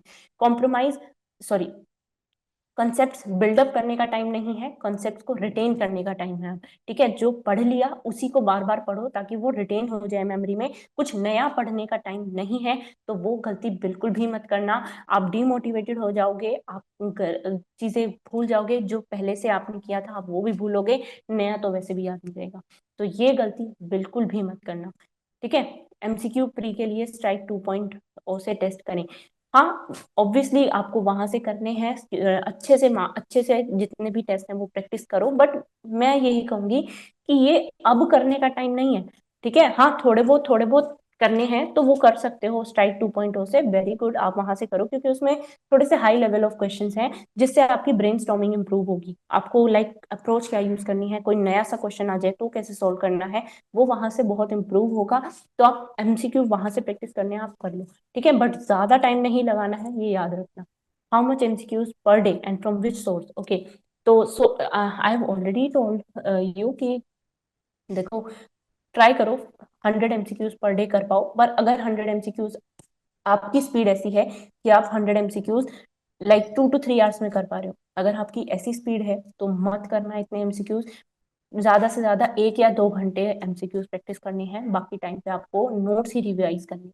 तो एमसीक्यूज, 100 एमसीक्यूज का टारगेट बनाओ, अगर 1 से 2 घंटे के बीच में 100 एमसीक्यूज कर पा रहे हो तो वेरी गुड, पर उससे ज्यादा नहीं जाना है। And from which source you want to attempt, okay. So like, अगर आपने टारगेट हाई से एमसीक्यूज पहले से किए हैं और आपको पता है कुछ कुछ वहां पे कोई कोई टॉपिक्स हैं जो गलत कर रहे हो, तो आप टारगेट हाई उठा सकते हो। ठीक है, एनक्लेक्स मोस भी उठा सकते हो, साउंडर्स उठा सकते हो, या फिर आपकी एनएनएल का क्वेश्चन बैंक आप वो उठा सकते हो। स्ट्राइक 2.0 जो है आप वहां से कर सकते हो। ठीक है, कहीं से भी करो, it doesn't matter, is just कि आप थोड़े बहुत एमसीक्यूज प्रैक्टिस करते रहो, एंड थोड़े न्यू एमसीक्यूज अगर होंगे तो ज्यादा बेटर है ना। और बस अगर आप डीमोटिवेट हो रहे हो कि एमसीक्यू प्रैक्टिस कर रहे हो पर हो नहीं पा रहे हैं, थोड़ा भी डीमोटिवेटेड लग रहा है, तो आप चाहे छोड़ दो। ठीक है, क्योंकि अब डीमोटिवेट होने का टाइम नहीं है, खुद पे यकीन करने का टाइम है कि आपने जो किया है वो बहुत अच्छे से किया है और वही एग्जाम में आएगा और आप बहुत अच्छे से अटेम्प्ट करोगे। ठीक है, तो ये सब चीजों का ध्यान रखना, सिर्फ रिवीजन ही करना है, एमसीक्यू करें। Yes, I have already told you कि एमसीक्यूज देखो, ऐसा नहीं है बहुत जरूरी है करने, बट हाँ मैं यही कहूंगी 50 to 100 एमसीक्यूज डेली थोड़े थोड़े करते रहना, ताकि थोड़ा प्रैक्टिस रहे कि हाँ कैसे सॉल्व करने हैं। ऐसा ना हो 10 दिन बाद अचानक से एमसीक्यू सॉल्व करने सीधा एग्जाम में ही बैठे हो। ठीक है, थोड़े बहुत करना, ऐसा नहीं बिल्कुल भी मत करना, बट ऐसा नहीं कि रिवीजन कॉम्प्रोमाइज करके एमसीक्यूज करो। ठीक है, 100 एमसीक्यूज पर डे डेली कर लो थोड़े थोड़े। लाइक अभी 3 अप्रैल है, 11 को आपका एग्जाम है, 600 700 एमसीक्यूज और हो जाएंगे आपके, है ना। तो अच्छी ही बात है, तो आप ऐसे कर सकते हो। ओके, 3rd ईयर से कोचिंग लिया और फर्स्ट अटेम्प्ट देना है। नोट्स इतने हो गए हैं कि चीजें छूट रही हैं, रिवीजन में क्या करूँ, जितना टीचर चेंज हुए। ओके, तो देखो, ये चीजें ना, आपको नोट्स सॉर्ट आउट करने का बेस्ट टाइम होता है जब आप रिवीजन स्टार्ट करते हो। ठीक है, रिवीजन करते हुए हमें सॉर्ट करना है कि लास्ट डेज में हमें बस ऐसे पढ़ना पड़े। ठीक है, अपने रिवीजन को बहुत इजी करना होता है। अब अगर आपको लग रहा है कि नोट्स बहुत पाइल अप हो रहे हैं, तो आप, अगर और रिवीजन नोट्स आपने नहीं बनाए हैं, तो आप क्या करो, लाइक एक सब्जेक्ट उठाओ, सपोज आपने उठाया ओबीजी, ओबीजी के आपने बहुत, सपोज आपने दो पूरे जो नोट्स हैं, नोटबुक्स हैं, वो पूरी भर दी, तो दो, है ना। तो उसमें से जो टॉपिक रिपीट हो रहे हैं उनको क्यों पढ़ना है ना, कंटेंट तो सेम ही। ये चीज हमेशा याद रखनी है हमें कि कंटेंट डबल डबल नहीं लिखना है। जब आप नोट्स स्टार्टिंग में बनाओ ना, आपको ये ध्यान रखना है, सपोज आपने एक टॉपिक लिख लिया, शौक का टॉपिक आपने लिख लिया, अब आपने किसी और टीचर का शौक की क्लास ले ली, आपने अलग से एक शौक का बना लिया, है ना, एक दोबारा नोट्स बना लिए शौक के। ऐसे नहीं करते हैं, जो आपने पहले से नोट्स बनाए हैं उसी में उस शौक की जो और एडिशनल डिटेल्स मिल रही हैं उसमें उसी को ऐड कर लो। फिर क्या होगा, जब भी आपको शॉक टॉपिक पढ़ना है, आप सिर्फ वो टॉप एक जगह जो आपने लिखा हुआ है आप सिर्फ वो उठाओगे। ठीक है, तो इसीलिए स्मार्ट स्ट्रैटेजी तो यही थी कि आपने अगर दोबारा बनाने भी पड़े नोट्स किसी किसी सब्जेक्ट्स के, कि टीचर चेंज हुआ तो अब उनके नोट्स बना लो, तो आपको यही करना था कि जो पहले से नोट्स हैं उसी में आप सिर्फ एडिशनल इन्फॉर्मेशन ऐड करते। ठीक है, बट अगर ऐसा नहीं हुआ है, अब सिर्फ कम टाइम बचा है, तो आप क्या करो, अपने नोट्स को सॉर्ट करो थोड़ा, कि एक सब्जेक्ट है उसके जितने नोट्स हैं उनको एक बार गो थ्रू करो। गो थ्रू करना है, ठीक है, 2 बार। हम बहुत डिटेल्ड में इतने नोट्स रिवाइज नहीं कर सकते हैं। जो जो हाई यील्डिंग टॉपिक्स हैं, अब हमें इस टाइम पे आके पता चल जाता है हाई यील्डिंग टॉपिक कौन सा है, हाई यील्डिंग कौन सा नहीं है। तो जितने भी हाई यील्डिंग टॉपिक्स हैं उनको गो थ्रू करो। जो बेस्ट नोट्स आपको लगे, आपको खुद ही पता चल गया होगा, लाइक किसी ने कुछ कम पढ़ाया था, किसी ने ज्यादा पढ़ाया, जो ज्यादा अच्छे नोट्स हैं आप उनको गो थ्रू करो, उनको रिवाइज करो। ठीक है, परेशान नहीं होना है कि इतना सब है, क्योंकि कितना भी अच्छा रिवीजन कर लो, कितना भी कर लो, 10% या 15% आप भूल जाओ। ठीक है, कितनी भी कोशिश करना, किसी भी टॉपिक को चाहे कितने भी घंटे पढ़ लेना, पर 10 to 15% ऑफ ओवरऑल सिलेबस आप भूल जाओगे उस टाइम पे। ठीक है, क्योंकि इतना ज्यादा हम थोड़ा नहीं याद रख सकते हैं ना कुछ तो स्किप होगा माइंड से, ऐसा नहीं है बिल्कुल नहीं होगा। तो इसीलिए खुद को ऐसे वो परेशान नहीं करना है कि यार स्किप क्यों हो रहा है, दिमाग से क्या हो रहा है क्या नहीं। आप जब इतने अच्छे से बस एक बार पढ़ लो, जब एग्जाम में बैठे होगे ना, आपको अपने आप रिकॉल हो जाए। ठीक है, अभी आपको ऐसा लग रहा होगा कि आप कुछ याद करने की कोशिश कर रहे हो, याद नहीं आ रहा है, बट जब आप उस दिन एग्जाम में बैठोगे आपको अपने आप याद आ जाएगा। ठीक है, उसके बाद है एरर नोट्स, लास्ट में रिवीजन कर सकते हैं क्या एग्जाम, यस। एरर नोटबुक जो है, जितने भी आपने मिस्टेक नोटबुक बनाई है, लाइक जिसमें जो जो गलतियां आपने की आपने वो लिखी है, वो लास्ट में ही रिवाइज करने की होती है। ठीक है, एग्जाम से 2 दिन पहले आप उसको उठा लो और एक बार गो थ्रू करके फिर एग्जाम में जाना।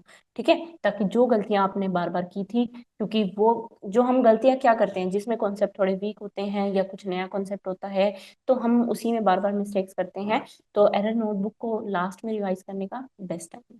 ठीक है, उसके बाद है नॉर्सेट 11 के लिए स्ट्रैटेजी क्या यूज करें। I have completed half of classes and also working at AIIMS and I want to, okay,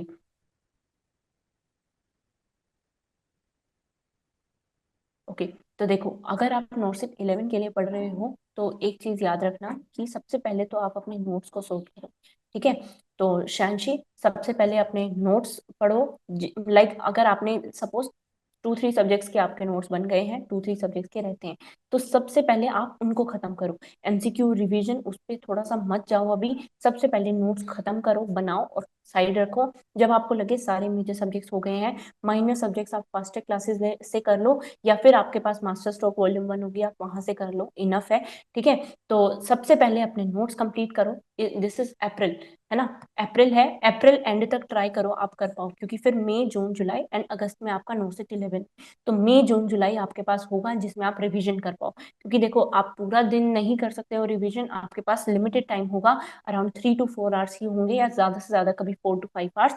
ठीक है, इतने में आप अगर ये सोचो कि 2 घंटे आप नोट्स बनाओगे, 1 घंटे एमसीक्यू, 2 घंटे रिवीजन, तो आपका जो सिलेबस है वो लास्ट तक भी कंप्लीट नहीं होगा। ठीक है, एंड सिलेबस पहले कंप्लीट करना सबसे ज्यादा जरूरी है। तो अप्रैल एंड तक ट्राई करो, आप अपने नोट्स बनाओ। सबसे पहले 6 मेजर सब्जेक्ट्स आपके खत्म होने हो जाने चाहिए। माइनर सब्जेक्ट्स अगर टाइम है कि आप कर पा रहे हो, बिकॉज आई डोंट नो कि आपने कितना सिलेबस कर लिया है, आप कितना टाइम दे रहे हो स्टडीज को, तो अगर आपके पास टाइम है कि आप मेजर माइनर सब्जेक्ट्स भी इन डिटेल वीडियो से कर सकते हो, तो वो तो बेस्ट है। ठीक है, but most of the time नहीं होता है, एंड आप वर्किंग भी हो, तो इतना टाइम आई एम अज्यूमिंग कि आपके पास नहीं है। तो क्या करना है, माइनर सब्जेक्ट्स आप फास्टर क्लासेस से देख लो या फिर मास्टर स्ट्रोक वॉल्यूम 1 से कर लो, इनफ है। ठीक है, उसके बाद जब आपके नोट्स खत्म हो जाए, उसके बाद आपको स्टार्ट करना है विद रिवीजन। रिवीजन में क्या करोगे, 1 सब्जेक्ट स्टार्ट करो। एक सब्जेक्ट स्टार्ट किया, सपोज ओबीजी के नोट स्टार्ट किए, ओबीजी को रिवाइज करो, फिर ओबीजी के एमसीक्यूज करो फ्रॉम टारगेट है। ऐसे करके एक बार सारे सब्जेक्ट खत्म करना। उसके बाद आप एनक्लेक्स भी उठाना, ताकि आप क्लिनिकल बेस्ड क्वेश्चंस प्रैक्टिस कर पाओ। एंड जब फर्स्ट रिवीजन हो जाए, टेस्ट प्रैक्टिस भी स्टार्ट कर देना, कि हर 3 से 4 दिन में एक टेस्ट देने बैठो और उसको प्रॉपर डिटेल एनालिसिस करो कि अब क्या गलती हो रही है। ठीक है, so all the best. Then is fast track से ही अपनी थ्योरी बनाई है मैम, इससे ज्यादा एक साथ पढ़ा नहीं जाएगा। ओके, अगर आपने पहले नोट्स नहीं बनाए थे, वही फास्ट्रैक क्लासेस से नोट्स बनाए हैं तो कोई बात नहीं, क्योंकि देखो अब ऑप्शन नहीं है आपके पास, आपको वही नोट्स पढ़ने हैं। आप अच्छे से पढ़ो, क्योंकि उसमें हाई यील्डिंग टॉपिक सब कवर्ड हैं, जितनी भी इंपॉर्टेंट चीजें हैं, लाइक जो आपको पता होनी चाहिए एग्जाम से पहले उस सब्जेक्ट के रिगार्डिंग, वो उसमें सब कवर्ड है। ठीक है, तो अपने उन फास्ट्रैक क्लासेस के नोट्स को बार बार पढ़ो एंड एमसीक्यू प्रैक्टिस करो। ठीक है, 100 एमसीक्यूज डेली प्रैक्टिस करो from at least from Target high और एनक्लेक्स बुक, ये करना है। और फास्टर क्लासेस अच्छे से पढ़ो, थोड़ा बहुत टाइम लग रहा है आपके पास तो मास्टर स्ट्रोक वॉल्यूम 1 उठा सकते हो, बट वही है कि अब लास्ट के 5-6 दिन में आप कुछ नया पढ़ने की गलती करना मत, जो नोट्स बन गए हैं उन्हें ही पढ़ो अच्छे से और एग्जाम दे के आओ। ठीक है, Dennis, should I watch all OTR videos and prediction series? But I'm feeling there is no time to complete this. What should I do? Okay, so yes, देखो लास्ट के जो कुछ दिन होते हैं ना, उसमें ऐसा लगता है कहीं कोई उस एमसीक्यू डिस्कशन सेशन में कुछ ऐसा एमसीक्यू हो जो एग्जाम में आ जाए, कहीं उसमें कुछ ऐसा हो, तो ऐसा लगता है, बहुत नॉर्मल है। बट आप सब कुछ नहीं कर सकते हो, है ना। जितना आप कर सकते हो आप उतने पे फोकस रखो, और मेन चीज है आपके नोट्स, जितना आपने पढ़ लिया है ना, सपोज आपने 80% सिलेबस आपने पढ़ चुके हो, 20% है जो थोड़ा थोड़ा इधर उधर से लाइक आपको लग रहा है कि ये कुछ नया पढ़ लेता हूँ, ये कुछ नया, तो देखो उस 20% के चक्कर में जो 80% है ना, आप उसको कॉम्प्रोमाइज कर रहे हो, है ना। तो 80% को कॉम्प्रोमाइज नहीं करना है, अपने उन्हीं नोट्स को अच्छे से पढ़ो। बस एक चीज कर सकते हो, अगर आपको लग रहा है कि लाइक कोई रिकॉल सेशन है, रिविजन कोई सीरीज है, या एमसीक्यू प्रेडिक्शन सीरीज है, कुछ भी, तो अगर आप सपोज सुबह उठे, है ना, उठ के आप उठते ही तो आप इतना पढ़ने नहीं बैठ सकते, या उठते ही थोड़ा आधे घंटे का ब्रेक लेना है कि थोड़ा बैठ जाते हो, एक क्वेश्चन डिस्कशन सेशन लगा लो, है ना। 30 मिनट्स 40 मिनट्स वाला एक क्वेश्चन डिस्कशन सेशन लगा लो, उसको एक बार गो थ्रू कर लो, बाकी फिर नहा धो के अपना स्टार्ट करो रिवीजन। खाना खाने बैठ रहे हो, लंच टाइम में आप खाना खाने बैठ रहे हो, तारक मेहता की जगह आप उस डिस्कशन सेशन जो है आप उसको लगा लो। ठीक है, आप उसको देख लो, थोड़ा थोड़ा खाते खाते थोड़ा कुछ तो दिमाग में जाएगा, है ना। शाम को लाइक डिनर टाइम पे आप उसको लगा के बैठ सकते हो, है ना, कि एमसीक्यू डिस्कशन कुछ हो रहा है यूट्यूब पे, आप वो एक बार गो थ्रू कर लो। तो वही है कि इन अच्छा है थोड़ा, एक होता है ना ब्रेन एक्सरसाइज होती है कि अच्छा इसका देखते हैं क्या हो सकता है आंसर, आप खुद ट्राई करते हो फिर उसका रेशनल वो बताते हैं, अच्छा है। बट ऐसा नहीं है कि आप सारा ही कर सकते हो, थोड़ा थोड़ा अगर आपको कोई क्लासेस अच्छी लग रहे हैं यूट्यूब पे हैं जो, या कुछ भी है, आप जब फ्री हो आप तब देखो, बाकी टाइम अपना आपने अपना जो सोचा हुआ है लाइक नोट्स रिवीजन करनी है, थोड़े बहुत एमसीक्यू आप वो करो। ठीक है, डेनिस कितनी बार रिवीजन हो जाना चाहिए नोट्स की एग्जाम से पहले? देखो कितनी बार, मैं यही कहूंगी कि एटलीस्ट 4 to 5 टाइम्स होना चाहिए। ठीक है, पहली बार में तो हम नोट्स को सिर्फ एक बार रीड ही कर पाते हैं कि अच्छा ये है, अच्छा ये है, सेकेंड टाइम में थोड़ा और रिटेन होने लग जाता है, थर्ड फोर्थ फिफ्थ टाइम तक आके वो हमारी मेमोरी में थोड़ा बैठता है कि अच्छा हाँ इसका ये है।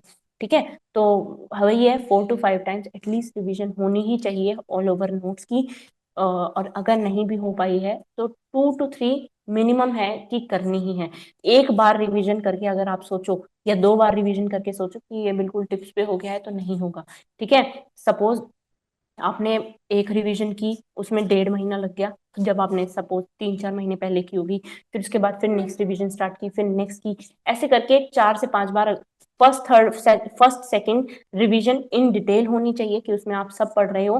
थर्ड फोर्थ फिफ्थ तक आते आते आपको पता चल जाता है कि उस पूरे नोट्स में से काम की चीज क्या है, फिर आप सिर्फ उन पे फोकस करके आप रिवीजन पे जाओ। ठीक है, तो आई वुड सजेस्ट यू कि 4 to 5 time all over revision होना एक बार जरूरी है। ठीक है, एनी अदर डाउट्स?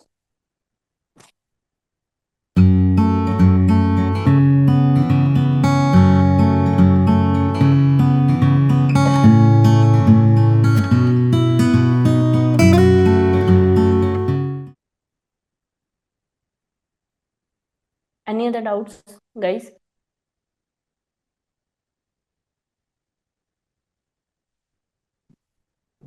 तो चलो, अगर डाउट्स नहीं भी हैं तो आपको जो आज सेशन हुआ वो कुछ हेल्पफुल था आपके लिए, या अभी भी कोई डाउट्स रह गए हैं, कुछ भी लग रहा है कि समझ नहीं आ रहा है क्या कैसे करें, anything you want to share?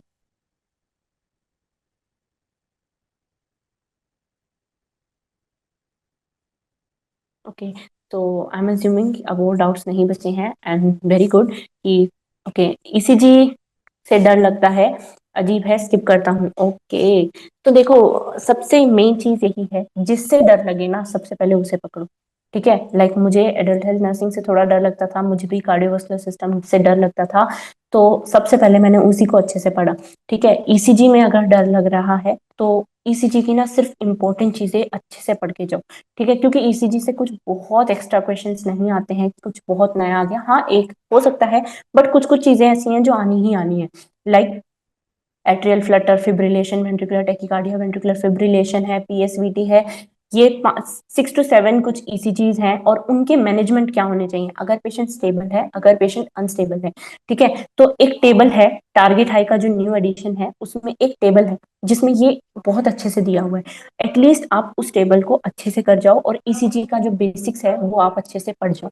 ठीक है, तो ये बहुत जरूरी है, आप इतना तो एटलीस्ट करके जाओ कि वहां जब बैठे हो आप उसको स्किप ना करो, आप उसको गैस करने की थोड़ी सी एक होता है ना कैपेबिलिटी रखो। तो ये कर सकते हो आप अपने ईसीजी टॉपिक के लिए। एंड एमसीक्यू प्री वाले ही करने हैं अभी। देखो ऐसा ना सिर्फ दिमाग में बना दिया है कि प्री के एमसीक्यूज अलग होते हैं, मेंस के एमसीक्यूज अलग होते हैं, ऐसा कुछ भी नहीं है।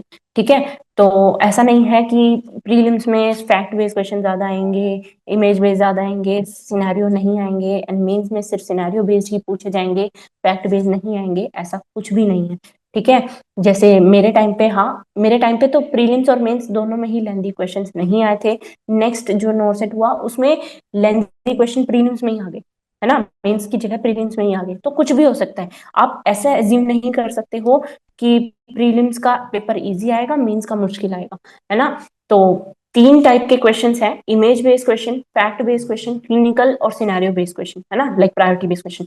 ये type of question her exam में आएंगे, चाहे वो प्रीलिम्स हो चाहे वो मेंस हो। तो अपने आप को एमसीक्यूज को कैटेगराइज मत करो कि प्रीलिम्स है तो सिर्फ 1 लाइन वाले क्वेश्चन देख के जाते हैं, सिनेरियो बेस्ड मीन्स के लिए कर लेंगे, ये गलती मत करना। प्रीलिम्स में भी scenario based, clinical based, priority based question आएंगे।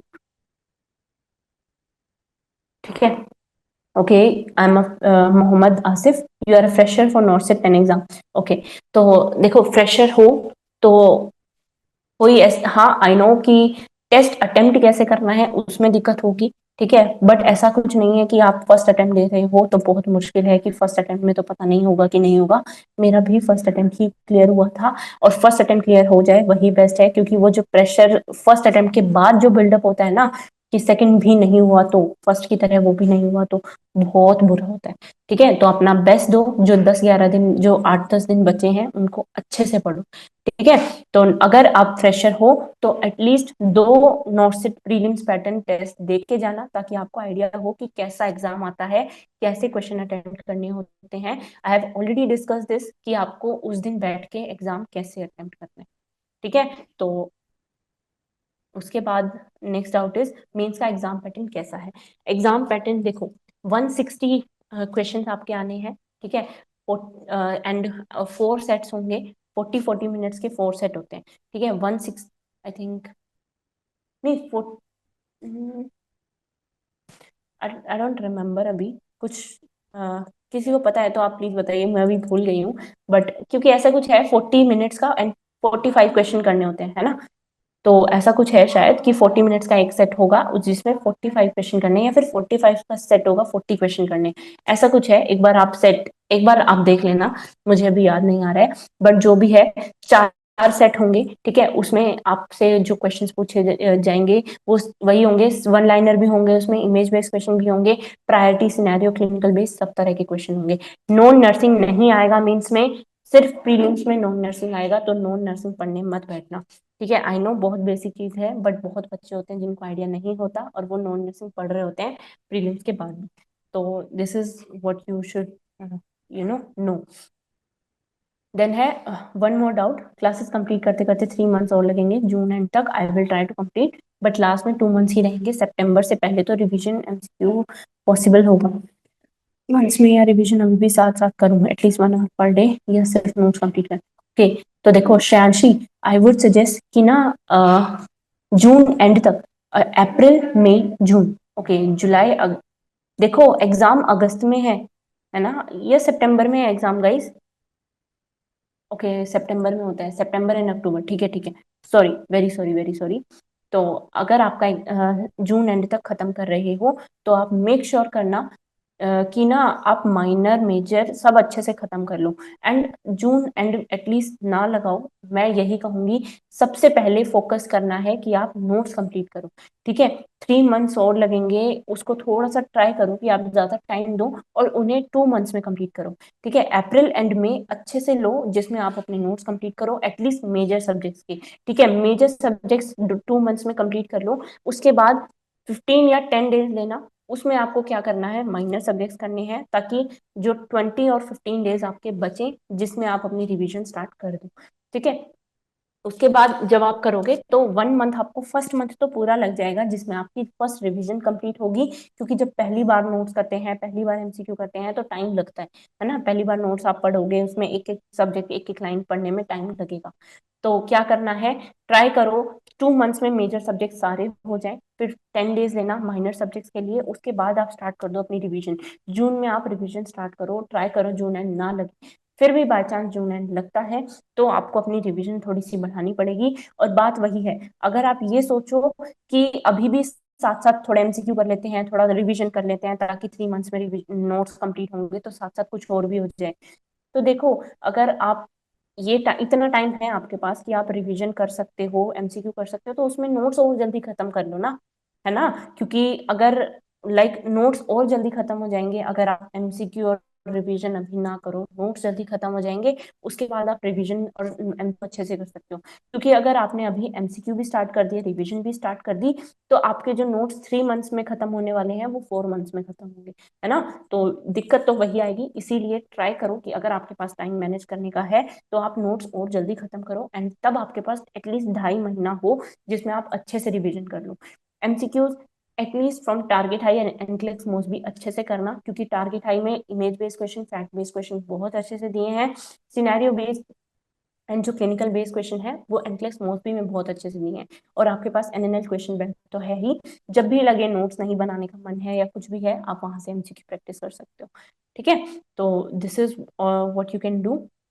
इसका मतलब एमसीक्यू के पहले बेसिक नॉलेज अच्छे से क्लियर करना है। यस, देखो, तभी मैंने कहा कि एक या मतलब एमसीक्यू आप बिल्कुल जीरो नॉलेज, जो टॉपिक आपने पढ़ा ही नहीं, आप उसके एमसीक्यूज करने बैठोगे, पहले ही डीमोटिवेट हो जाओगे। आपको आप सिर्फ तुक्के मारोगे वहां बैठ के। है ना? ये नहीं करना है।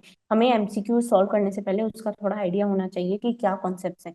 तो इसीलिए आई एम सजेस्टिंग, सबसे पहले नोट्स खत्म करो। ठीक है, जितनी जल्दी नोट्स खत्म कर सकते हो करो। उसके बाद आप अपने एमसीक्यूज सॉल्व, एक बार रिवाइज कर लो अपने नोट्स को, एक बार गो थ्रू करो नोट्स को, उसके बाद एमसीक्यू करने बैठना।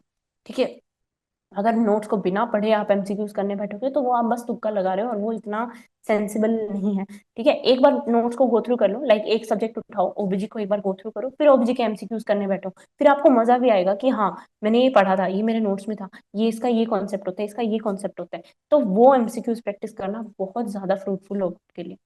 मोस्टली से कौन से सब्जेक्ट के एमसीक्यू एमसीक्यू करें? तो देखो, मैं यही सजेस्ट करूंगी, सारे सारे ही कर पाओ तो बहुत अच्छी बात है। बट अगर आपको लगता है आप सारे नहीं कर सकते, तो एटलीस्ट एमएसएन एंड ओबीजी करो ही करो। ठीक है, एमएसएन एंड ओबीजी एटलीस्ट करो, एंड सारे कर सकते हो तो best. Any other doubt?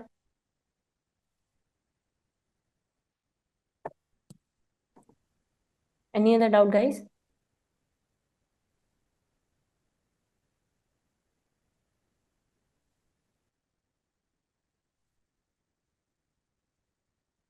Okay, so अभी कोई डाउट नहीं है अगर, तो मैं बस यही कहना चाहूंगी कि देखो, अगर आपने अपना 100% दिया है तो जरूर होगा।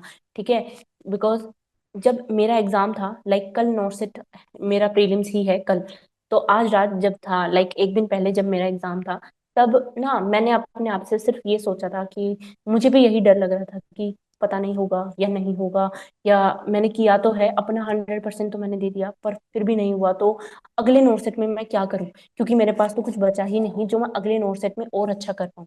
है ना। लाइक मैंने नोट्स अपने अच्छे से पढ़े थे, जितनी जान थी, जितने बार रिवाइज कर सकती थी मैंने किए थे। एमसीक्यूज जितने अच्छे से कर सकती थी, लाइक मैंने PR Yadav, target high, NCLEX Mosby, NCLEX Saunders and जो नॉर्सेट की स्ट्राइक सीरीज थी वो भी अच्छे से की थी। तो उसके बाद कुछ और बचता नहीं था। एंड टेस्ट प्रैक्टिस मैं कर ही रही थी, हर 2 से 3 दिन में एक टेस्ट देने बैठ जाती थी और उसको एनालिसिस करती थी। तो वही है, मैंने खुद से पूछा कि नेक्स्ट अगर नहीं हुआ तो क्या और कर सकती हूँ, और मेरे पास कोई आंसर नहीं था जो मैं और अच्छा कर सकती थी। तो वही था, मेरा नॉर्थ सेट 7 मेरा बेस्ट अटेम्प्ट था और वो क्लियर हुआ। और अगर नॉर्थ सेट 10 आपका बेस्ट अटेम्प्ट है तो आपका भी जरूर क्लियर होगा।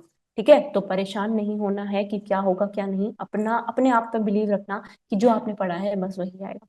ठीक है। हाउ परसेंटाइल इज कैलकुलेटेड, तो देखो percentile is calculated on the basis कि जो टॉप स्कोरर्स हैं उनकी कितनी, लाइक सबसे जिसकी रैंक 1 होगी ना प्रीलिम्स में, उसका सपोज जिसके 80 मार्क्स आए हैं उसकी रैंक 1 है प्रीलिम्स में, ठीक है, उसने सबसे ज्यादा मार्क्स गेन किए, तो उसकी ऐसा नहीं है 80% होगी, उसकी 100% होगी। ठीक है, क्योंकि उसका सबसे ज्यादा टॉप स्कोर उसका है। उसके बाद उसके स्कोर के अकॉर्डिंग जो है बाकी वो निकलती हैं परसेंटाइल। लाइक जो नेक्स्ट स्कोरर है उसका 80 में से 79.5 कुछ स्कोर आया है उसका, तो उसकी जो रैंक है वो उसकी परसेंटाइल है 99.999 समथिंग कुछ निकलेगी। ऐसे करके आपकी परसेंटाइल निकलती है। ठीक है, तो परसेंटाइल मतलब जैसे देखो मेरा स्कोर था 70, ओवरऑल स्कोर था मेरा, मेरी परसेंटाइल थी 99.95 समथिंग थी। ठीक है, तो ऐसे परसेंटाइल निकलती है, उससे आपको कोई लेना देना नहीं है, आपको मेन फोकस करना है कि आपका स्कोर 60 अबव आए, ताकि आपकी प्रीलिम्स जो है वो आपका श्योरली क्वालिफाई हो और आप मेंस की तैयारी करने बैठो। ठीक है, कैटेगरी में कितने मार्क्स चाहिए, ओके। देखो कैटेगरी वाइज वही है कि कट ऑफ के अकॉर्डिंग ही होता है। मैं एक जनरल बता रही हूँ कि एज अ टॉप रैंकर, ठीक है, कि अगर आपकी बहुत आपको एक टॉप रैंक देखनी है, अगर आपको ये नहीं देखना है कि जैसे तैसे पास होना है, अगर आप टॉप रैंकर बनना चाहते हो तो आपको 60 अबव लाना ही लाना है। एंड 55 to 60 रहोगे तो भी आपका ऐसे है कि क्वालिफाई हो जाएगा। ठीक है, ऐसा नहीं है कि नहीं होगा, हो जाएगा, बट वो कट ऑफ पे थोड़ा बहुत डिपेंड करेगा कि कट ऑफ बहुत हाई चली गई तो कुछ भी हो सकता है। बट 60 अबव अगर आपका स्कोर है, चाहे कोई कैटेगरी हो, चाहे कोई रिजर्वेशन हो, चाहे कोई 80-20 हो, कुछ भी हो, 60 अबव अगर हो तो क्लियर है। ठीक है, तो ये चीज बस बस ध्यान रखना। And any other doubt?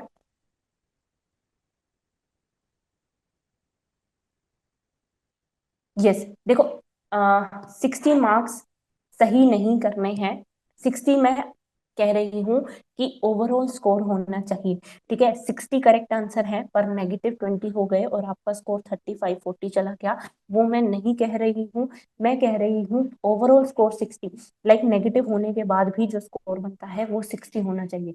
ठीक है, एटलीस्ट अटेम्प्ट वही मैंने बताया 85 के अबव अटेम्प्टिंग रखना, 85 को एक मार्जिन मानना। 85 से सॉरी, 85 से नीचे सिर्फ तब आओगे जब आपको लगे कि ये बिल्कुल नहीं आता है, आप रिस्क नहीं ले सकते हो इस क्वेश्चन में, तो सिर्फ उन ऐसे क्वेश्चंस आ जाएं तभी 85 से नीचे आना, वरना 85 तक रहना। ठीक है, 60 अबव के लिए एटलीस्ट कितने अटेम्प्ट करने होंगे, आई हैव ऑलरेडी टोल्ड। रिजर्वेशन में यस ऑब्वियसली रिजर्वेशन मैटर करेगा, क्योंकि ना जो आपकी परसेंटाइल आएगी वो रिजर्वेशन के अकॉर्डिंग आएगी। लाइक जो सपोज कि जो ओबीसी है, ओबीसी में सपोज 100 सीट्स हैं। ठीक है, तो ओबीसी में 100 सीट्स हैं, तो ओबीसी की परसेंटाइल अलग निकलेगी। लाइक इतने परसेंटाइल, 85 परसेंटाइल अगर ओबीसी के बच्चों की है तो उनका क्लियर है। जनरल की 94% है तो उनका क्लियर है, एससी की कुछ और है तो वो क्लियर है। ऐसे ऐसे करके आपका जो स्कोर है वो निकलेगा। ऐसा नहीं सबकी 95 परसेंटाइल होनी चाहिए, उससे ऊपर जो है उन्हीं का क्लियर है, 95 से नीचे जो भी है उनका क्लियर नहीं है, ऐसा नहीं है। रिजर्वेशन के अकॉर्डिंग आपका जो रिजल्ट है वो निकलता है। रीजनिंग का मुश्किल है, रीजनिंग में देखो बहुत मुश्किल रीजनिंग भी नहीं आती है, बेसिक बेसिक रीजनिंग आती है। अगर आपने थोड़ी बहुत भी रीजनिंग प्रैक्टिस की है वही आना है। तो रीजनिंग प्रैक्टिस करने के लिए या तो आप रमेश हुड्डा सर की क्लासेस ले लो, या फिर पीआर यादव वॉल्यूम 3 है, आप वहां पे भी रीजनिंग बहुत अच्छे से दी है। या फिर एक indiabix.com करके साइट है, ठीक है, लिख लो कहीं पे, INDIABIX.com। ठीक है, indiabix.com करके एक साइट है, आप वहां पे जाके अपने लाइक उसमें जीके है, करंट अफेयर है, बहुत कुछ है। टाइम है तो करना, रीजनिंग थोड़ी बहुत प्रैक्टिस करनी है कर लेना, वरना ऐसी कोई नीड नहीं है। ठीक है, और थोड़ा बहुत करना है तो okay. This is INDIA India, BIX India बिक्स.com। ठीक है, ये एक साइट है, आप वहां से कर सकते हो। बाकी आपके पास अगर रमेश हुड्डा सर की क्लासेस हैं तो आप वो करो, या फिर third option is PR Yadav volume 3, अगर आपके पास है आप वहां से करो, कुछ भी नहीं आना है। ठीक है, मैंने अपने टाइम पे PR यादव वॉल्यूम 3 से नॉन नर्सिंग की थी, और मैथ्स रीजनिंग उससे बाहर कुछ भी नहीं आया था। GK करंट अफेयर मैंने पढ़ा ही नहीं था, और मेरे टाइम पे तो आया भी नहीं था ज्यादा, थोड़ा लक भी मैटर करता है। तो यही सब चीजें हैं जो आपको ध्यान रखनी है। Anything else?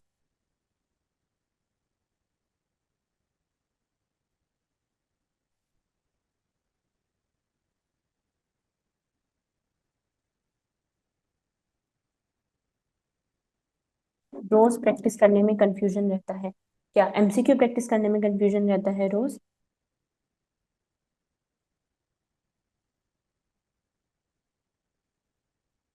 Okay, negative marking. देखो, अगर अभी भी आपकी क्लासेस चल रही हैं, देखो, अगर आपको लगता है कि आपको आपने नोट्स नहीं बनाए हैं, ठीक है, ठीक से, तो क्लासेस तो लेनी पड़ेंगी, क्योंकि एटलीस्ट कुछ तो हो आपके पास जो रिवाइज करके जाओ। अगर आपने नोट्स बनाए हैं एंड वो रिवीजन क्लासेस चल रही हैं, तो आप सिर्फ उन सब्जेक्ट की रिवीजन क्लासेस ले लो जिसमें आपको डाउट है अपने आप पे, कि लाइक ये सब्जेक्ट मेरा ठीक से नहीं हुआ है, ये सब्जेक्ट ठीक से नहीं है। सिर्फ आप उन पे उनकी रिवीजन क्लासेस लो, क्योंकि देखो, रिवीजन अगर आप ये सोचोगे ना एक वीडियो चला लेता हूँ वो रिवाइज करा तो रहे हैं वही ठीक है, सेचुरेशन आ जाएगा, आपको बीच बीच में इतनी बार इधर उधर डिस्ट्रैक्ट हो जाओगे, आपको पता भी नहीं चलेगा। ठीक है, जब तक खुद रिवाइज नहीं करते, उसे उठा के खुद नहीं पढ़ने बैठते हो, वो दिमाग में इतना नहीं जाएगा। तो जब बस दिमाग का सेचुरेशन आ जाए ना कि अब पढ़ा नहीं जा रहा, तब कोई वीडियो खोल के बैठना रिवीजन की, MCQ डिस्कशन की। उसके अलावा अपना खुद से प्रैक्टिस करो, खुद से ही करोगे तो ही आपके लिए बेनिफिशियल होगा। ठीक ठीक है, तो सिर्फ रिवीजन क्लासेस सिर्फ तब लो जिस जिस सब्जेक्ट में लगे कि इसमें नोट्स अच्छे नहीं बने हैं, अदरवाइज अपने नोट्स को ही बार बार पढ़ो। नेगेटिव मार्किंग से कैसे बचें? तो देखो, नेगेटिव मार्किंग सबसे बड़ा इशू होता है हमारे लिए। में स्टार्टिंग से ही फाउंडेशन स्ट्रॉन्ग रखनी होती है अपनी, कि आपने नोट्स बनाए हैं तो अच्छे बनाए हों, ऐसे ही थोड़े बहुत सुपरफिशियल से नहीं बनाए होने चाहिए। नोट्स इन डेप्थ कवरेज करें कंसेप्ट की, वो बहुत इंपॉर्टेंट है। नोट्स रिवीजन बहुत इंपॉर्टेंट है। MCQ प्रैक्टिस जब आपने स्टार्ट ही की थी ना, तभी से अगर आप ये करो कि ऑप्शन A करेक्ट क्यों है, option B C D incorrect क्यों है, आपको पता हो, तो बहुत बेनिफिशियल होता है। क्योंकि नेगेटिव मार्किंग होती क्या है, जब हम दो ऑप्शंस को एलिमिनेट नहीं कर पाते, जब भी ऐसा होगा ना कि दो ऑप्शंस में अटकोगे कि या तो ऑप्शन A है या B है, और उसमें से राइट नहीं चूज कर पाओगे, सबसे ज्यादा नेगेटिव वही होता है। ठीक है, तो सब क्या चीजें करनी है, सबसे पहले तो जब भी एग्जाम में ऐसा क्वेश्चन मिले जो कहीं नहीं देखा, कहीं नहीं पढ़ा, उसको स्किप कर दो। ठीक है, जब ऐसा लगे कि पढ़ा तो है, थोड़ा सा याद करते हैं, तो चार ऑप्शंस में से दो को एलिमिनेट करो सबसे पहले, क्योंकि दो एलिमिनेट हो जाएंगे। तो एलिमिनेट करो, उसके बाद जो दो बचे उसमें से देखो 60-40 है या 50-50 है या 70-30 है, तो जिसमें ज्यादा लगे उसको अटेम्प्ट कर दो। एक चीज ये भी होती है कि हमने अटेम्प्ट कर दिए, लाइक सपोज 20 क्वेश्चंस थे, उसमें से 13-14 हमने अटेम्प्ट कर दिए, बाकी 4-5 में अटक गए। तो आप 13-14 जो आपने फर्स्ट अटेम्प्ट में जाते ही टिक कर दिए थे, आप उस पर दोबारा गए, आपके पास टाइम बच गया 2 मिनट का, आप उस पर दोबारा गए फर्स्ट क्वेश्चन पे जो आपने पहले ठीक कर दिया था, आपने उसको ओवर थिंक किया, या शायद ये हो गया तो ये हुआ तो ये हुआ तो, और आप उसको गलत ही करते हो। ठीक है, तो ये गलती, इसीलिए मैंने यही अप्रोच बताई आपको कि सबसे पहले वो क्वेश्चंस पढ़ो और अटेम्प्ट करो जो आपको आते हैं, फर्स्ट टाइम में ही टिक हो जाए, उन पे दोबारा कभी भी मत जाना। ठीक है, दोबारा उन पे गए तो वो क्वेश्चन गलत ही करोगे, इसीलिए उन पे दोबारा मत जाना। जो रह गए सिर्फ उन्हीं को बार बार पढ़ो, और उनमें जितना गैस कर सकते हो, जितना थोड़ा सोच सकते हो, वो सोचो। ठीक है, तो ये सब चीजें हैं जो नेगेटिव मार्किंग कंट्रोल कर सकती हैं। नेगेटिव मार्किंग कंट्रोल करने के लिए वही है कि एक साइड में पेज रखना जिसमें आप लिखते जाओ कि आप कितने अटेम्प्ट कर रहे हो, कितने गेस कर रहे हो, कितने आपने, लाइक थोड़ा सा आपके पास एक ओवरव्यू हो कि नेगेटिव मार्किंग वही होगी जहां आप गेस करोगे, है ना, जहां तुक्के मारोगे। ये भी देखना, जब आप टेस्ट प्रैक्टिस किए हैं, आपने इतनी बार टेस्ट प्रैक्टिस कर चुके होगे अभी तक, तो जब भी आपने टेस्ट प्रैक्टिस किए हैं और तुक्के मारे हैं, क्या वो तुक्के हमेशा ठीक होते थे, या ठीक है कभी ठीक हो जाते थे, पर ऐसा है कि जब भी तुक्का मारा वो गलत हुआ, तो तुक्के मत मारना वहां जाके। ठीक है, आपको अपना थोड़ा पता है, जैसे मुझे पता था कि जब भी मैं पहले ठीक ठीक कर दिया, फिर जब वापस उस पे जाती हूँ और उसको सोचती हूँ तो दोबारा गलत करके आ जाती थी। तो मैंने ये चीज वहां पे ध्यान रखी। मुझे अपना ये पता था कि अगर मुझे इंट्यूशन लग रहा है कि यार पता नहीं क्यों पर ऑप्शन ए करेक्ट लग रहा है, बस मुझे याद नहीं आ रहा क्यों, पर लग रहा है कि ऑप्शन ए ही होगा, तो मैं उसको ठीक कर दूंगी तो वो ठीक ही होगा। ठीक है, तो हमें ना अपनी प्रिपरेशन के टाइम में अपने अटेम्प्टिंग का थोड़ा सा पता चल जाता है। तो नेगेटिव मार्किंग वही है कि इन सब चीजों का ध्यान रखना, और ओवर वो मत हो जाना कि लाइक आपको लग रहा है बहुत इजी पेपर है, सभी अटेम्प्ट कर देते हैं। बहुत इजी पेपर नहीं होता है, बहुत कंफ्यूजिंग होता है वो। आपको लगता है कि आपको आता है पर आप उसको गलत कराओगे। तो थोड़ी बहुत चीजें सोच समझ के करना, क्वेश्चंस बहुत अच्छे से पढ़ना। कहीं एक्सेप्ट लिखा है, कहीं पे लिखा है कि लाइक सपोज कि मोस्ट प्रायोरिटी इंटरवेंशन क्या है, या फर्स्ट प्रायोरिटी क्या है, कॉन्ट्रा इंडिकेटेड क्या है, ऐसे ऐसे कुछ कीवर्ड्स है ना, वो ढूंढने हैं आपको। ठीक है। एक और चीज, लेंदी क्वेश्चंस आते हैं। अगर अगर आपका जो क्वेश्चन है वो 4 से 5 लाइन का है, आप उसको इतनी बार पढ़ते रहोगे, इतनी बार पढ़ते रहोगे, फिर कहानी भूल जाओगे क्या था। ये सब नहीं करना है। एक क्वेश्चन में 5 मिनट लगा दोगे। अगर कहीं भी आपको लगे कि लेंदी क्वेश्चन आया है, सबसे पहले लास्ट पॉइंट जो लिखा है ना, सबसे पहले लास्ट में जो लिखा है उसको पढ़ो, कि लास्ट में पूछ क्या रहे हैं, कि व्हाट इज प्रायोरिटी इंटरवेंशन पूछ रहे हैं, व्हाट इज द डायग्नोसिस पूछ रहे हैं, या क्या पूछना चाह रहे हो। पहले ये एक जगह पहले वो पढ़ लो कि पूछ क्या रहे हैं। उसके बाद कीवर्ड्स ढूंढो उसमें से कि क्या पूछा है। अच्छा, एक पेशेंट है जिसकी एज इतनी है, मीन्स वो अडल्ट है, चाइल्ड है और एल्डरली है, क्या है उसको सिम्टम्स क्या है। सिम्टम्स देखो, अच्छा एक एल्डरली है, उसके ये सिम्टम है, और उसको ये दिक्कत हो रही है, तो उसको हमें प्रायोरिटी मैनेजमेंट क्या देना है। तो पूरी कहानी नहीं पढ़नी है, कीवर्ड्स ढूंढने हैं, है ना, कि इतना एज है, ये सिम्टम है, तो अब प्रायोरिटी मैनेजमेंट क्या होना चाहिए, ताकि उस 4 लाइन को आप 2 लाइन बना के जल्दी से सॉल्व कर लो। तो this is the trick you can use for lengthy question. ठीक है, उसके बाद है डेली अभी कितने मार्क्स, कितने करिए प्रैक्टिस। ओके, हर एक मॉड्यूल ना डिफरेंट आएगा। ऐसा नहीं होगा अगर आप ये सोचो कि लाइक सेट, हर सेट में आप इक्वली उतना ही करोगे। लाइक सेट 1 अगर आपका आ रहा है, ठीक है, तो सपोज सेट आप ये सोच के जाओ कि मैं हर सेट में से 3 3 3 3 क्वेश्चन स्किप कर दूंगा, और ओवरऑल मेरे कितने हो जाएंगे, 15 क्वेश्चन स्किप होंगे, तो ठीक है। ऐसा नहीं होगा, क्योंकि सेट 1 ऐसा आ सकता है जो बहुत मुश्किल हो, जिसमें आप 16 17 पे ही बहुत मुश्किल से आए हो, या 15 पे बहुत मुश्किल से आए हो। सेट 2 खुला, वो आपको लगा यार ये तो मुझे आता है, और आपने वो पूरा अटेम्प्ट कर दिया, और आपने उसमें 20 में से 20 कर दिए। नेक्स्ट खुला, उसमें आपको लगा ठीक है रिस्क ले सकते हैं, 17 18 उसमें कर दिए। ऐसे चलेगा। ठीक है। हम फिक्स नहीं बता सकते हैं कि किस मॉड्यूल में कितने क्वेश्चन अटेम्प्ट करूं। बस हाँ, आपको ये आपको वहां बैठ के डिसाइड करना है, यही आपका टेस्ट है कि आपको पता हो कि कौन सा क्वेश्चन स्किप करना बेनिफिशियल है, कौन सा क्वेश्चन अटेम्प्ट करना बेनिफिशियल है। टेस्ट प्रैक्टिस को ना, जो बच्चा ये गलती करता है कि टेस्ट प्रैक्टिस को हमेशा एमसीक्यू प्रैक्टिस समझता है ना, हम क्या करते हैं घर पे ही तो है, 100 में से 100 अटेम्प्ट कर देते हैं, क्या ही जा रहा है, कोई रैंक वैंक थोड़ी आ रही है, कोई दिक्कत थोड़ी है, 100 में से 100 अटेम्प्ट कर देते हैं।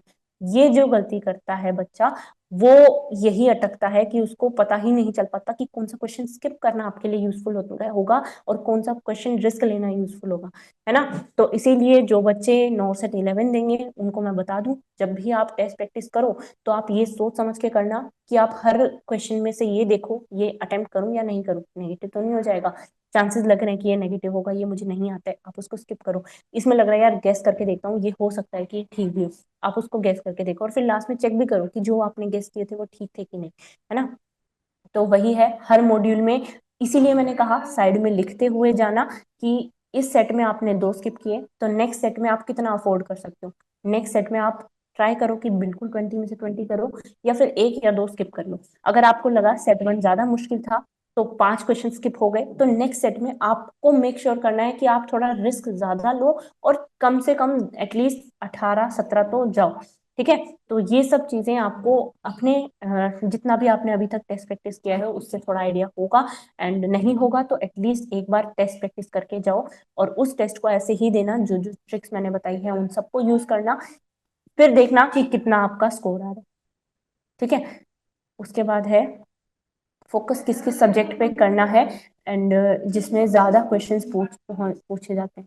ओके, देखो वही है, एडल्ट हेल्थ नर्सिंग है, एक्सक्यूज मी, हाँ, तो देखो अगर मतलब कुछ फिक्स नहीं है कि कौन सा सब्जेक्ट सबसे ज्यादा मार्क्स का आएगा, बट हाँ मोस्ट प्रोबेबली यही होता है। ओबीजी एंड एडल्ट हेल्थ नर्सिंग सबसे ज्यादा आता है, नर्सिंग फाउंडेशन आता है, मिक्स होके आता है, और उसके भी थोड़ी ज्यादा स्कोरिंग होती है। लाइक एमएसएन के भी कुछ टॉपिक्स लेके और नर्सिंग इंटरवेंशन पूछ लिए जाएंगे, मतलब बहुत चीजें होती हैं जो मिक्स होके आती है नर्सिंग फाउंडेशन में। Paediatrics, CHN, MHN. एमएचएन मैं कहूंगी, देखो नॉर्सेट 7 में एमएचएन बहुत अच्छे से आया था, बहुत लाइक मेंस में तो 35 to 40 क्वेश्चन आए थे जो मेंटल हेल्थ नर्सिंग के थे। ठीक है, तो वही है कि कभी भी कुछ भी हो सकता है, तो किसी भी सब्जेक्ट को कम नहीं समझना है। 6 मेजर सब्जेक्ट हैं आपकी, एडल्ट हेल्थ नर्सिंग है, नर्सिंग फाउंडेशन है, पीडियाट्रिक्स ओबीजी है, कम्युनिटी है एंड मेंटल हेल्थ है। इन पांचों को किसी को भी कम नहीं समझना है, कोई कभी भी ज्यादा आ सकता है।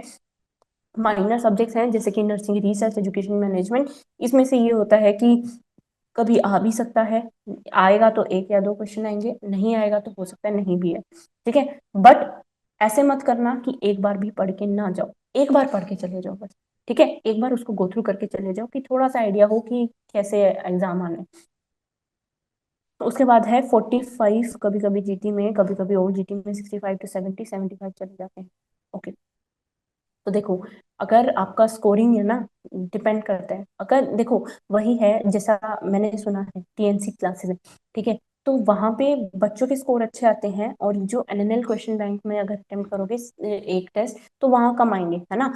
क्यों कम आएंगे? क्योंकि एक जगह आपने जो अटेम्प्ट कर चुके हो, लाइक आपने प्रीलिम्स वो एंट्रेंस कर ली है, आपने पीआर यादव कर लिया, आपने टारगेट हाई कर लिए, है ना, और वही क्वेश्चंस आपको यूं के यूं किसी टेस्ट में दे दिए जाए, आप उसमें अच्छा स्कोर करोगे, है ना। बट कहीं आपको नए क्वेश्चंस मिले जिसमें आपको अपना थोड़ा यूज करना पड़ रहा है, कॉन्सेप्ट्स को बिल्डअप करना पड़ रहा है कि क्या हो सकता है क्या नहीं, उसमें नेगेटिव मार्किंग के रिस्क ज्यादा होते हैं, और उसमें आप गलतियां करोगे, उसमें स्कोर थोड़ा कम आएगा, है ना।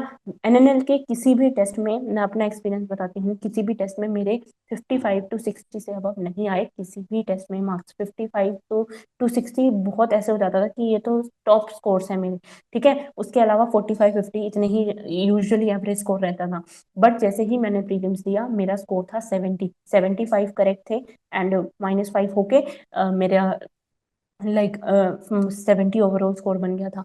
तो वही है कि आप ना बस एक चीज ये ध्यान रखना है, 45 भी आपका ओवरऑल स्कोर आ रहा है, तो जो बाकी चीजें गलत हुई, ठीक है, यही चीजें हैं जो आप नहीं करते हो। आपने टेस्ट तो दे दिया, पर आपने देखा कि आपने गलती कहाँ की, और जो गलती हुई वो क्यों हुई, है ना। एक क्वेश्चन गलत हुआ तो वो क्यों गलत था, क्या आपने वो नोट्स में था, स्टिल आपने वो गलत करा क्योंकि आपको उस टाइम पे याद नहीं आया, मीन्स आपकी नोट्स रिवीजन अच्छी नहीं थी।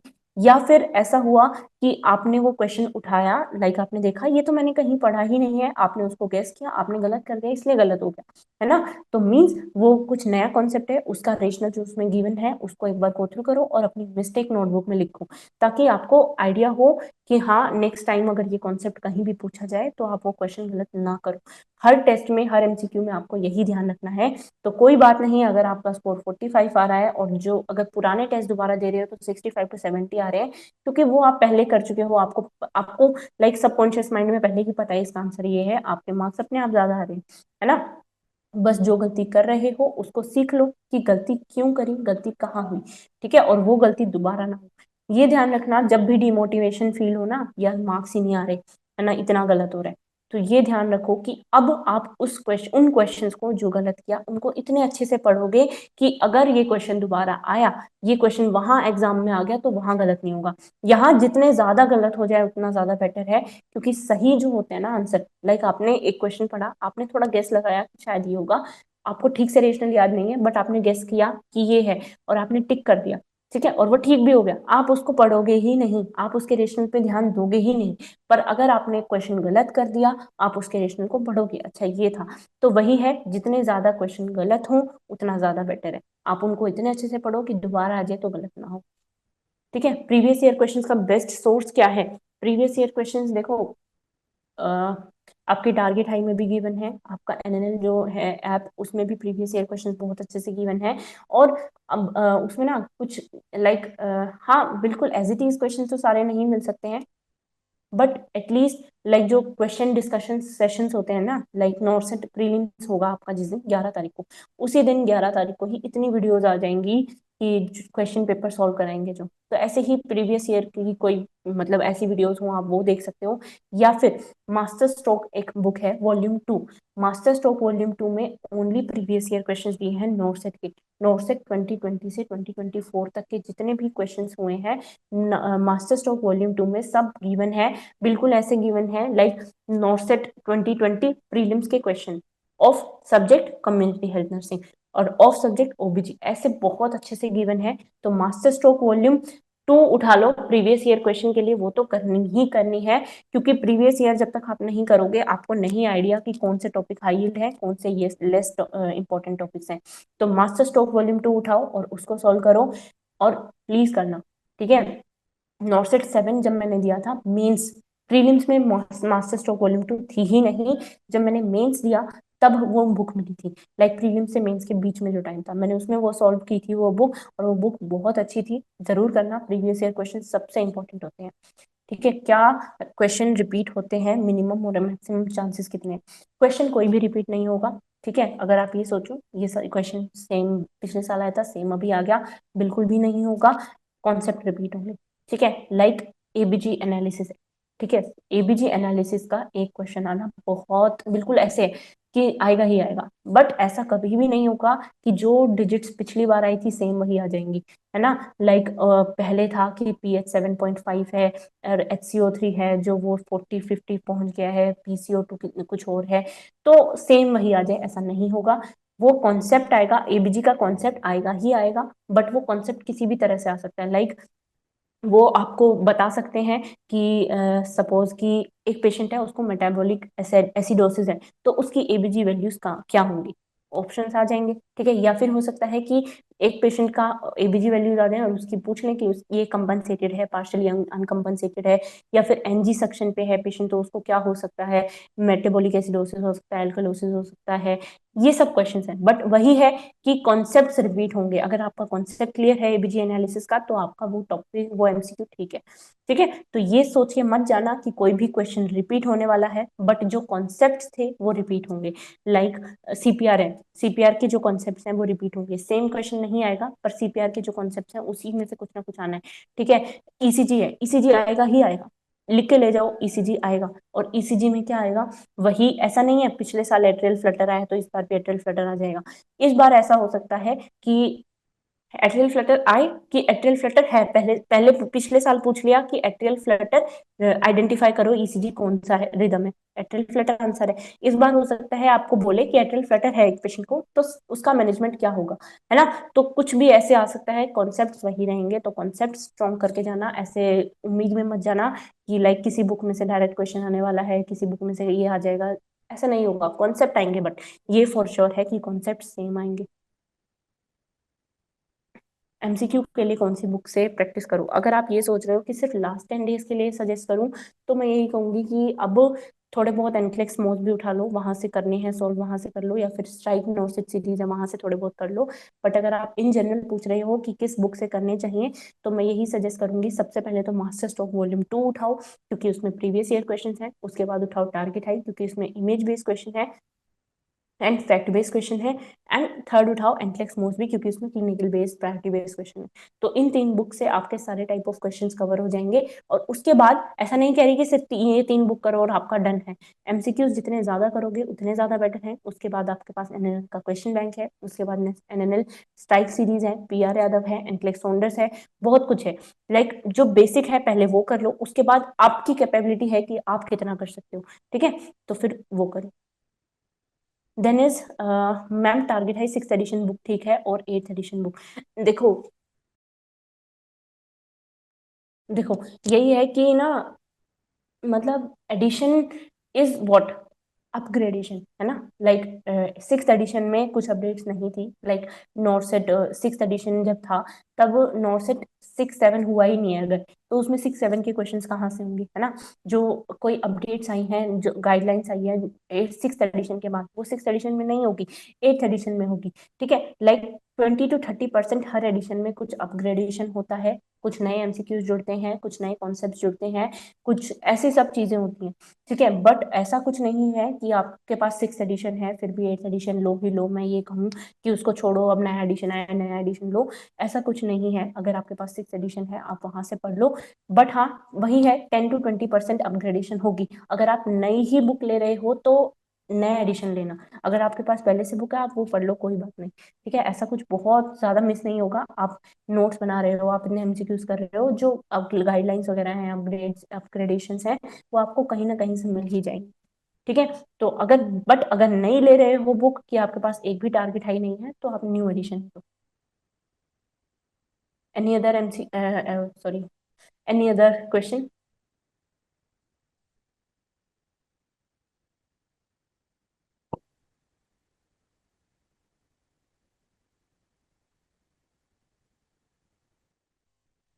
Okay, how to improve marks. तो देखो, मार्क्स स्टक क्यों हो रहे हैं, सबसे पहले रीजन आइडेंटिफाई करो कि हमेशा 60 to 70 क्यों आ रहे हैं, जो गलत हो रहे हैं उनका रीजन क्या है वही ढूंढो। लाइक आप ऐसा कुछ चल रहा है कि आपके नोट्स में है वो कॉन्सेप्ट, बड़ा बार बार भूल रहे हो और बार बार गलत कर रहे हो, और आपके मार्क्स उतने ही बन रहे हैं बार बार, ऐसा कुछ चल रहा है, तो आप अपने नोट्स रिवीजन पे ध्यान दो। अगर लग रहा है कि नहीं कहीं देखे हुए थे बट आप सिली मिस्टेक्स कर रहे हो या एमसीक्यू समझ नहीं पा रहे हो, ऐसा कुछ चल रहा है, एमसीक्यू प्रैक्टिस पे ध्यान दो। और अगर लग रहा है कि यार हमेशा हर टेस्ट में यही हो रहा है, 100 में से 60-70 क्वेश्चन ऐसे आते हैं जो आते हैं, 20-30 नए आ जाते हैं जिसकी वजह से मेरे नेगेटिव हो जाते हैं और मेरा मार्क्स वहीं स्टक हो रहे हैं, अगर ये चल रहा है तो चिंता मत करो, जो नए क्वेश्चंस आ रहे हैं उनको गो थ्रू करो, उनके लाइक रेशनल जो है वो पढ़ो, और उनको इतने अच्छे से कहीं लिख लो, थोड़ा सा कंसाइज करके कहीं लिख लो कि वो दोबारा कॉन्सेप्ट आए तो आप गलत ना करो। ठीक है, लक्ष्मी सिंह की फास्ट ट्रैक लिया है, इसमें बस क्वेश्चंस ही कराते हैं, मेडिसिन एंड सर्जरी ओबीजी सब्जेक्ट इतने करने से सिलेक्शन हो पाएगा? ओके, देखो, it depends. Fast track classes उन बच्चों के लिए है जिनके पास इतना टाइम नहीं है कि वो सारे नोट्स बना पाए, तो वो मेजर मेजर जो चीजें हैं वो वहां से रिकॉल कर लेते हैं, लाइक उसमें वो क्वेश्चंस सॉल्व किए करवाए जाते हैं और उनका रेशनल इतने अच्छे से बताया जाता है कि रेशनल में ही वो टॉपिक कवर हो जाए। ठीक है, तो this is first fast track classes.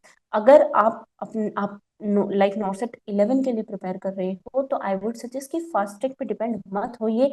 Fast track is a recall session, revision session, and सिर्फ उनके लिए है, लाइक जिनका सारे नोट्स अच्छे से हो गए, अब बस उन्हें थोड़ा सा रिकॉल करना है, थोड़े बहुत इंपॉर्टेंट अपग्रेडेशंस देखनी है, अपडेट्स क्या आई हैं, थोड़े इंपॉर्टेंट हाई यील्डिंग एमसीक्यूज करने हैं, या तो उनके लिए है जिनके 80-90% कंप्लीट है, 10% और अपग्रेड अच्छे से करना है उनके लिए, या फिर जिनके नोट्स ही नहीं बन पाए, जिनको ये है कि बस high high yielding important topics concepts cover हो जाएं, ऐसे कर कोई क्लासेस चाहिए सिर्फ उनके लिए।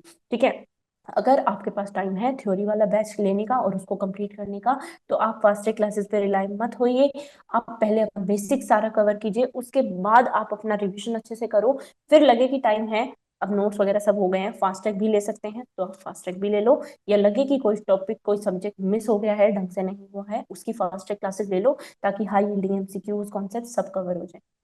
ठीक है, सोनाली इज सेइंग कि इस टाइम क्या स्टडी करना है, कुछ समझ नहीं आ रहा है, पढ़ूं क्या, पढ़ना है क्या नहीं, सब आधा अधूरा ही लग रहा है, टेस्ट दे रहे हैं मास्टर स्ट्रोक से एंड टेस्ट देने चाहिए एफसीएन। ओके, तो देखो, इस टाइम पे ना अपने आप को बहुत परेशान नहीं करना है, आई नो बहुत डरे हुए हो आप सब, मेरे टाइम पे मैं भी डरी हुई थी कि क्या होगा, ऐसा लगता है सब कुछ पढ़ लेती हूँ कुछ रह ना जाए, कहीं मैंने ये स्किप कर दिया तो यही आ गया, तो बहुत सवाल होते हैं, है ना। But take a deep breath and शांत हो जाओ, और अपने आप पे भरोसा रखो, आपने अपना 100% दिया है, अपने नोट्स को बार बार पढ़ो। ठीक है, सारे नोट्स को अच्छे से पढ़ो, टेस्ट देने का टाइम नहीं है, टेस्ट मत दो। हाँ, 1 घंटा लो डेली जिसमें आप कोई एमसीक्यूज कर रहे हो, ठीक है, उस टेस्ट को आप एज एमसीक्यू प्रैक्टिस ही करना चाह रहे हो तो आप एमसीक्यू कर लो, बट मैं यही कहूंगी टेस्ट मत दो, क्योंकि टेस्ट दोगे तो डीमोटिवेट हो जाओगे कि अभी भी मार्क्स नहीं आ रहे हैं, 5 दिन रह गए और मेरे 40 मार्क्स आ रहे हैं, 5 दिन रह गए मेरे 50 मार्क्स आ रहे हैं, आप इतना डिमोटिवेट हो जाओगे कि आप नोट्स रिवीजन पे ध्यान नहीं दोगे, आप खुद पे बिलीव नहीं रखोगे, आप खुद का जो वो एक होता है ना कॉन्फिडेंस, वो ब्रेक कर दोगे। तो इसीलिए टेस्ट मत दो। आप एमसीक्यूज करो थोड़े बहुत, जिसमें आपको इतने सेल्फ डाउट्स नहीं होंगे, एमसीक्यू प्रैक्टिस में नहीं होंगे। एमसीक्यू प्रैक्टिस में ऐसा ये सोचो, एक बार और कर लेते हैं, थोड़ा ये देख लेते हैं और क्या एमसीक्यूज बन सकते हैं, और न्यू कोई प्रायोरिटी बेस्ड क्वेश्चंस पढ़ लो, कैसे सोल्व करना है वो कर लो। बट टेस्ट प्रैक्टिस अब मत करो। एक टेस्ट देना है, एक टेस्ट दे लेना प्रीलिम्स पैटर्न का, और वो भी ये देखने के लिए कि आपको अटेम्प्ट किस अप्रोच से करना है, सिर्फ ये। ठीक है, उसमें कितने मार्क्स आ रहे हैं, कितने नहीं आ रहे हैं, क्यों गलत हो गए, क्या हुआ, ये सब सोच के डिमोटिवेट मत होना। ठीक है, मेन फोकस रखो अपनी नोट्स रिवीजन पे। ठीक है, I hope Sonali I am clear now.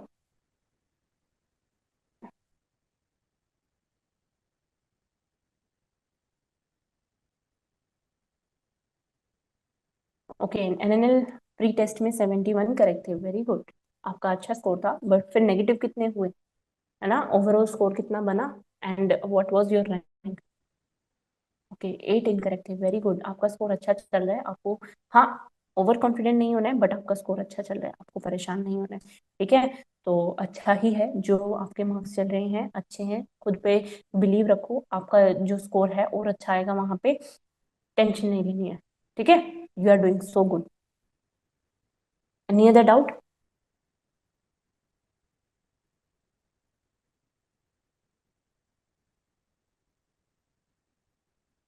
Okay, तो एनी अदर डाउट गाइस? कुछ भी पूछना है, कुछ भी सिली भी लगे ना कि अरे ये तो बहुत बेसिक क्वेश्चन, कुछ भी लगे आप पूछ सकते हो। ठीक है, सिर्फ ये भी है कि एंजाइटी हो रही है, आप वो भी बोल सकते हो अपनी, like what are you you know thinking, आप कैसे, कोई भी परेशानी आ रही है, कुछ कर नहीं पा रहे हो, कुछ भी लगे you can share.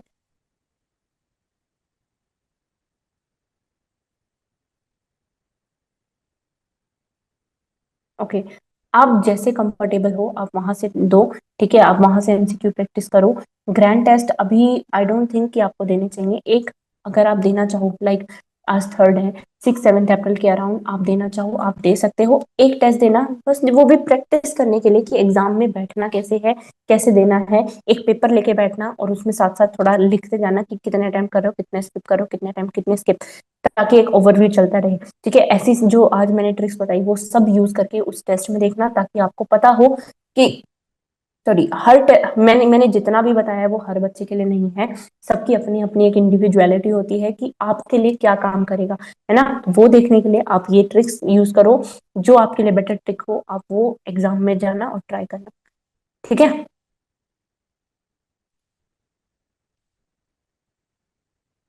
Anything else? तो यू हैव टाइम टिल 12। आपको कुछ भी रह गया है आप पूछ सकते हैं।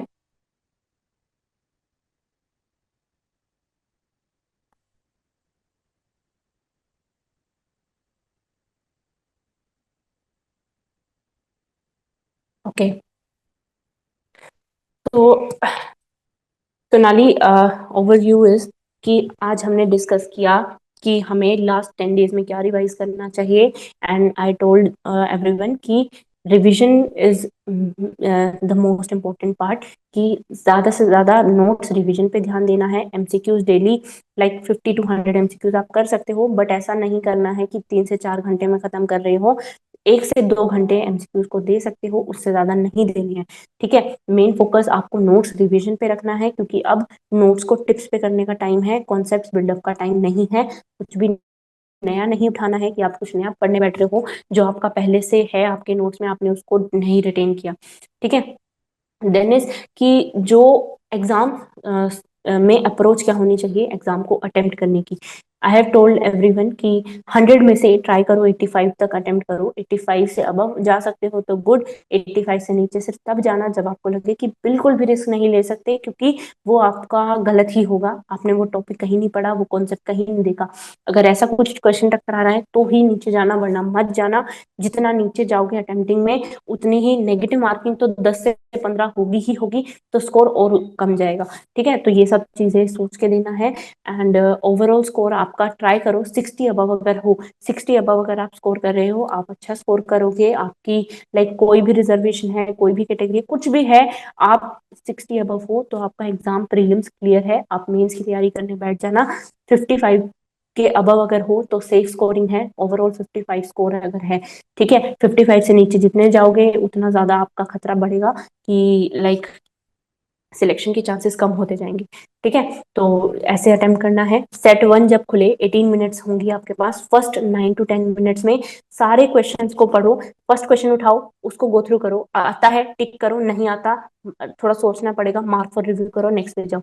ऐसे करके एक बार सारे क्वेश्चन अटेम्प्ट कर लो, ताकि अगर लगे कि आप, ऐसा ना हो कि जैसा पहले हुआ था नॉर्थ सेट में कि लेंदी क्वेश्चन आ गए तो पहले ही 5 से 7 क्वेश्चन में बच्चों ने सारा टाइम वेस्ट कर दिया और पीछे के क्वेश्चन देख ही नहीं पाए, है ना। फिर देख ही नहीं पाओगे, फिर बाद में जब क्वेश्चन देखोगे, यार ये तो मुझे आता था, अगर मैं उन क्वेश्चन पे नहीं अटकता तो मैं वो अटेम्प्ट करके एटलीस्ट वहां से मार्क्स आ जाते, है ना। तो ये गलती ना हो, इसीलिए एक बार सारा गो थ्रू करना है कि पहले फर्स्ट टू 20 सारे वो क्वेश्चन कर लो जो आते हैं, और आते हैं टिक कर दिए, उन पर दोबारा मत जाना अनलेस एंड अनटिल आपने क्वेश्चन ही गलत पढ़ लिया है। कभी कभी होता है हमने क्वेश्चन में ध्यान ही नहीं दिया होता है टेंशन की वजह से, कि ये भी लिखा था, नोट लिखा था, वो देखा ही नहीं हमने, है ना।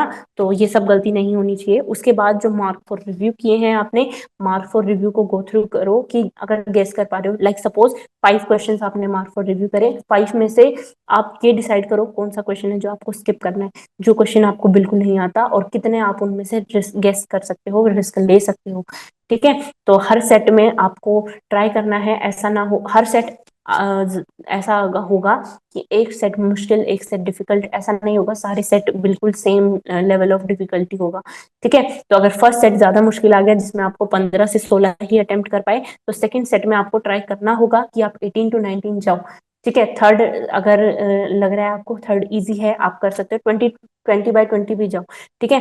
फिर क्योंकि फिफ्थ सेट जो होगा उसमें आपको ज्यादा क्वेश्चन स्किप करने पड़ेंगे, क्योंकि फिफ्थ सेट जो है वो नॉन नर्सिंग होगा, उसमें आप हो सकता है आपके ज्यादा जीके के क्वेश्चन आ जाएं जो आपको नहीं आते, आप उसमें रिस्क भी नहीं ले सकते, तो आपको स्किप करने ही पड़ेंगे। इसीलिए फर्स्ट टू फोर्थ सेट में जितने कम क्वेश्चन स्किप कर सकते हो करना, ताकि सेट 5 के लिए आप पहले से ही प्रिपेयर्ड रहो कि आप रिस्क नहीं भी लो तो भी चले, ठीक है। So these all things which I discussed today. Anything else? If anyone want to ask any question, they can ask now. Then we will wind up the session.